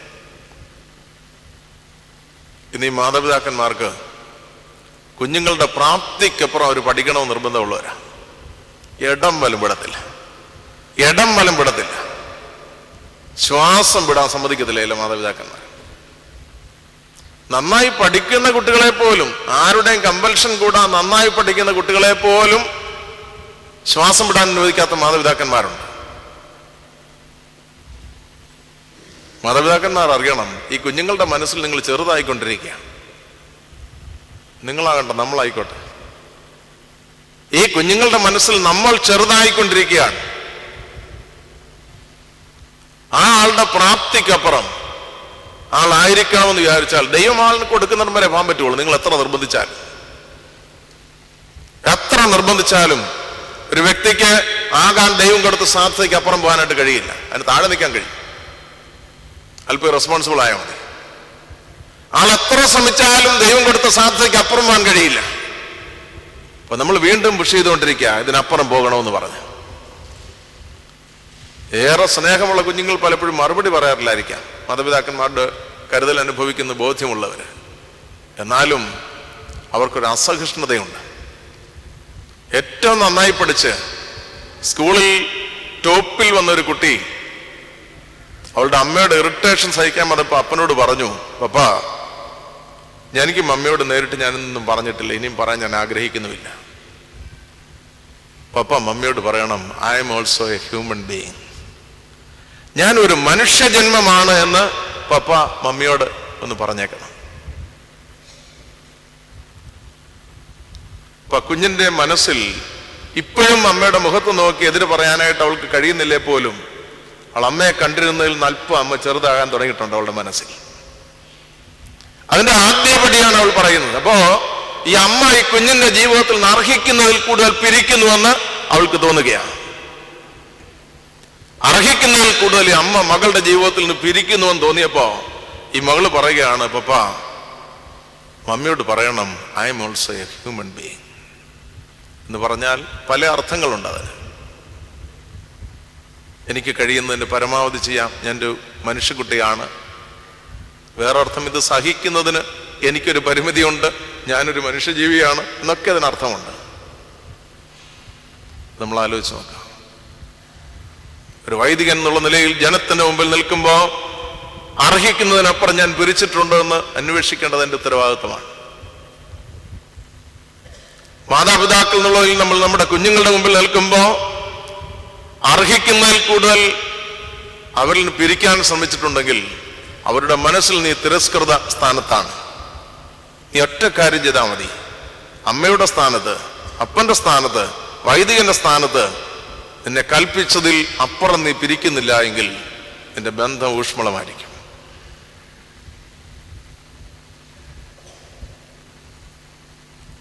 ചുങ്കക്കാർ തിരസ്കരിക്കപ്പെട്ടത് ഈ നമ്മളൊന്നും കേട്ടിട്ടുള്ള ഈ അത്തിമരത്തിൽ കയറി സക്കായി ചുങ്കക്കാർ പൊക്കത്തിൽ കുറിയതായതുകൊണ്ടെന്നാ പറയുന്നത്. ഈ പുരുഷാരത്തിൽ കുഞ്ഞുങ്ങളാരും ഇല്ലായിരുന്നു ഞാൻ പലപ്പോഴും ആലോചിച്ചിട്ടുണ്ട്. സക്കായി എത്ര പൊക്കം കുറഞ്ഞായിരുന്നാലും അതിൽ പൊക്കം കുറഞ്ഞ കുട്ടികൾ ഉണ്ടാകുമായിരുന്നു. അവരാരും അത്തിയിൽ കയറിയില്ലോ കർത്താവിനെ കാണാൻ? കയറിയോ? അവരാരും അത്തിയിൽ കയറിയില്ല കർത്താവിനെ കാണാൻ. അപ്പൊ സക്കായിയുടെ പൊക്കക്കുറവെന്ന് പറയുന്നത് ഈ സമൂഹത്തിൽ നിൽപ്പാൻ എനിക്ക് അർഹതയില്ല എന്നുള്ള സ്വയം തിരസ്കരിക്കപ്പെടുന്ന ഒരവസ്ഥ. കാരണം ഉള്ളിന്റെ ഉള്ളിൽ കിടപ്പുണ്ട്, ഞാൻ കൽപ്പിച്ചതിൽ കൂടുതൽ പിരിക്കുന്നയാളാണ്, അതുകൊണ്ട് തന്നെ ഈ സമൂഹത്തിൽ ഞാൻ തിരസ്കൃതനാണ് എന്ന് സ്വയം തോന്നൽ. അവിടെയാണ് കർത്താവ് അവരോട് പറയുന്നത്, കൽപ്പതിച്ച് കൂടുതൽ പിരിച്ചതാണ് നിന്റെ കുഴപ്പം, നിങ്ങളുടെ കുഴപ്പം. ഇവിടെ മാനസാന്തരത്തിലേക്ക് വരുമ്പോ കൽപ്പിച്ചതിൽ അധികം പിരിക്കാതിരിപ്പാൻ ശ്രദ്ധിക്കണം എന്ന് പറയുന്നു. എല്ലാ ബന്ധങ്ങളിലും, സാമ്പത്തിക വിഷയത്തിൽ മാത്രമല്ല, ആശയസംവേദനങ്ങളിലും പരസ്പര പ്രതീക്ഷകളിലും ഒക്കെ നിലനിർത്തേണ്ടതായിട്ടുള്ളൊരു കാര്യമാണ് കൽപ്പിച്ചതിൽ കൂടുതൽ പിരിക്കരുത്. ബന്ധങ്ങൾ ഏറ്റവും നന്നായിട്ട് ഊഷ്മളമായിട്ട് മുമ്പോട്ട് പോകും എന്നുള്ളത്. മൂന്നാമത്തെ ഒരു കൂട്ടരാണ് പടജനം എന്ന് പറയുന്നത്. സംരക്ഷകരാണ് അവർ വന്നിട്ട് ചോദിച്ച് ഞങ്ങൾ എന്താണ് ചെയ്യേണ്ടത്? യോഹന്നാൻ പറഞ്ഞു, നിങ്ങൾ സംരക്ഷകരാ. ബലാത്കാരം ചെയ്യരുത്, ചതിവായി വാങ്ങരുത്, ശമ്പളം മതിയെന്ന് വയ്ക്കുക. ഈ ജീവിതത്തിൽ നമ്മളൊക്കെ സംരക്ഷകരാണ്. ഒരു ഭവനത്തിന്റെ സംരക്ഷകരാണ്, നമ്മളെ ഏൽപ്പിച്ചിരിക്കുന്ന സംവിധാനങ്ങളുടെ സംരക്ഷകരാണ്. ദൈവം ഈ സമൂഹത്തിൽ പ്രകൃതിയിൽ നൽകിയിരിക്കുന്ന ദൈവിക നിയമങ്ങളുടെ സംരക്ഷകരാണ് നാം. ദൈവ ഇഷ്ടത്തിന്റെ പടയാളികളാണ് നാം. ദൈവവിശ്വാസത്തിന്റെ സംരക്ഷകരാണ് നാം. ഇവിടെ പറയുന്നു, പടജനങ്ങളിൽ നിന്ന് പ്രതീക്ഷിക്കുന്നവര് ഒരു സംരക്ഷകരായിരിക്കുന്നിടത്തോളം ബലാത്കാരം ചെയ്യരുത്, ചതിവായി ഒന്നും വാങ്ങരുത്, ശമ്പളം മതിയെന്ന് വെപ്പീൻ. ധാരാളം ഭവനങ്ങളിൽ കുഞ്ഞുങ്ങൾ വേദനപ്പെടുന്നത് സംരക്ഷകരാകേണ്ട പിതാക്കന്മാരുടെ തലമുറ ഘാതകരായി മാറുന്നിടത്താണ്. ബലാത്കാരം ചെയ്യുന്നു, ചതിവായി വാങ്ങുന്നു, അവരവർക്ക് അർഹിക്കുന്നത് കൊണ്ട് തൃപ്തിപ്പെടാതെ വരുന്ന വ്യക്തികൾ ജീവിക്കുന്നിടത്ത് സംരക്ഷകരാകേണ്ടവർ ഘാതകരാകുന്ന ഒരു ചിത്രം ഇന്ന് മാധ്യമങ്ങളിൽ കൂടെയൊക്കെ നമ്മൾ മനസ്സിലായിക്കൊണ്ടിരിക്കുക. എന്താ കാരണം? ഉള്ളത് കൊണ്ട് തൃപ്തിപ്പെടാൻ കഴിയാത്തവർ, ഉള്ളത് കൊണ്ട് തൃപ്തിപ്പെടാൻ ശീലിച്ചിട്ടില്ലെങ്കിൽ ഘാതകരാകും നാം. ബലാത്കാരം ചെയ്യും, ചതിവായി വാങ്ങും, അത് സ്വാഭാവികമാണ്. അതുകൊണ്ട് നമ്മുടെ മനസ്സിനെ രൂപപ്പെടുത്തുക എന്നുള്ളതാണ് ഏറ്റവും പ്രധാനപ്പെട്ട കാര്യം. അവിടെ നമുക്ക് ഉള്ളത് കൊണ്ട് തൃപ്തിപ്പെടുന്നില്ലെങ്കിൽ ബന്ധങ്ങൾ പോലും മനസ്സിലാകാതെ വരും. ജീവിതത്തിൽ നമുക്ക് ഉള്ളത് കൊണ്ട് തൃപ്തിപ്പെടാൻ കഴിയുന്നില്ലെങ്കിൽ നമ്മുടെ മുമ്പിൽ നിൽക്കുന്ന ബന്ധം എന്താണ് എന്ന് നമുക്ക് മനസ്സിലാകാതെ പോകും.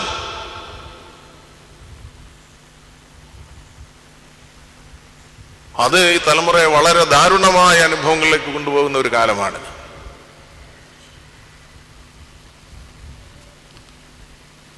സഭാജീവിതത്തിലും നമ്മുടെ ഭവനാന്തരീക്ഷത്തിലും സാമൂഹ്യ പശ്ചാത്തലത്തിലുമൊക്കെ മറ്റുള്ളവരുടെ സംരക്ഷയ്ക്ക് വേണ്ടി പോരാടേണ്ട പടജനങ്ങളാണ് നാം.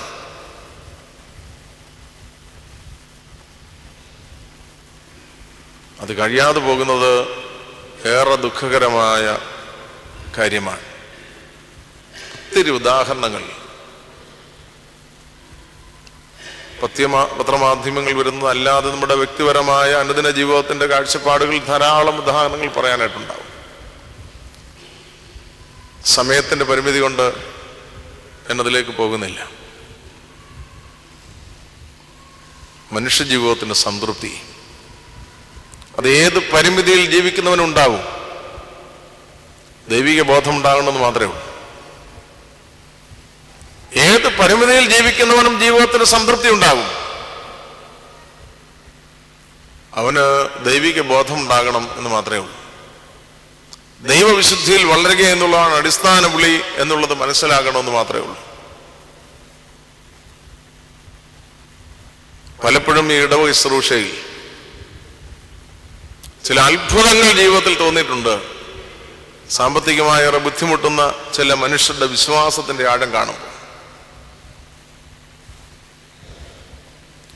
ഏറെ ബുദ്ധിമുട്ടുന്ന ചില ജീവിതങ്ങളുടെ വിശ്വാസത്തിന്റെ ആഴം കാണുമ്പോൾ അത്ഭുതം തോന്നിയിട്ടുണ്ട്. ഒരുപക്ഷെ ഒരു വൈദികനില്ലാത്ത വിശ്വാസത്തിന്റെ ആഴം ദൈവത്തിന്റെ നടത്തിപ്പിനെ കുറിച്ച്, ദൈവബന്ധത്തെക്കുറിച്ച്, ഉള്ളതിലുള്ള സംതൃപ്തിയുടെ വിഷയത്തിൽ ഒക്കെ മനസ്സിലാക്കാൻ കഴിയും. ഞാൻ എൻ്റെ വാക്കുകളെ അവസാനിപ്പിക്കുക.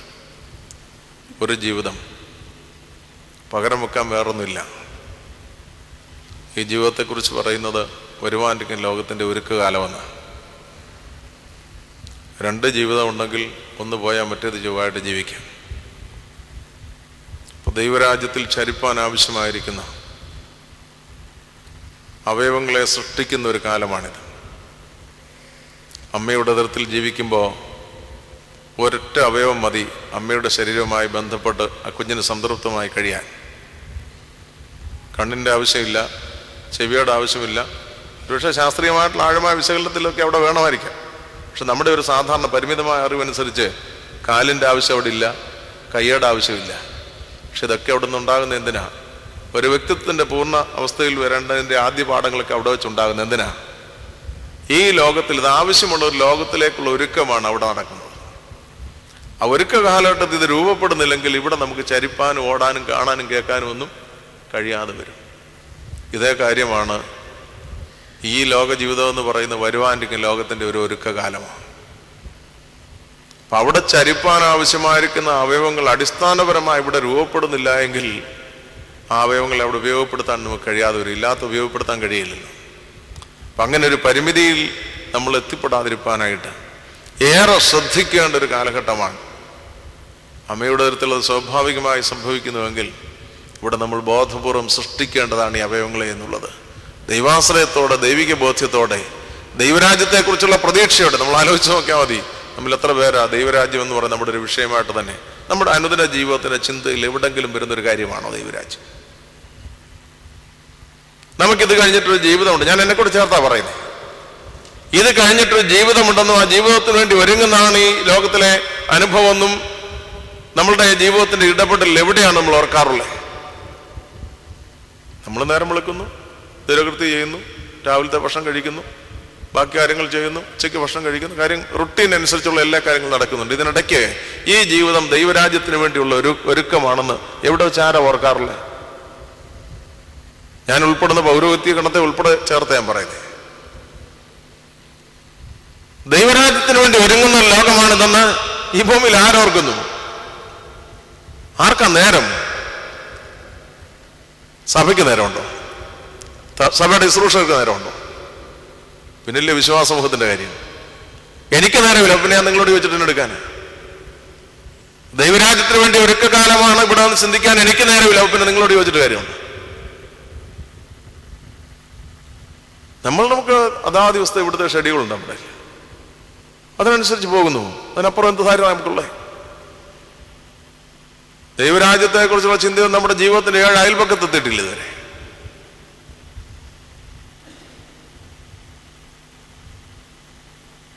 അതുകൊണ്ട് നാം ഏറെ ശ്രദ്ധിക്കേണ്ടിയിരിക്കുന്നു.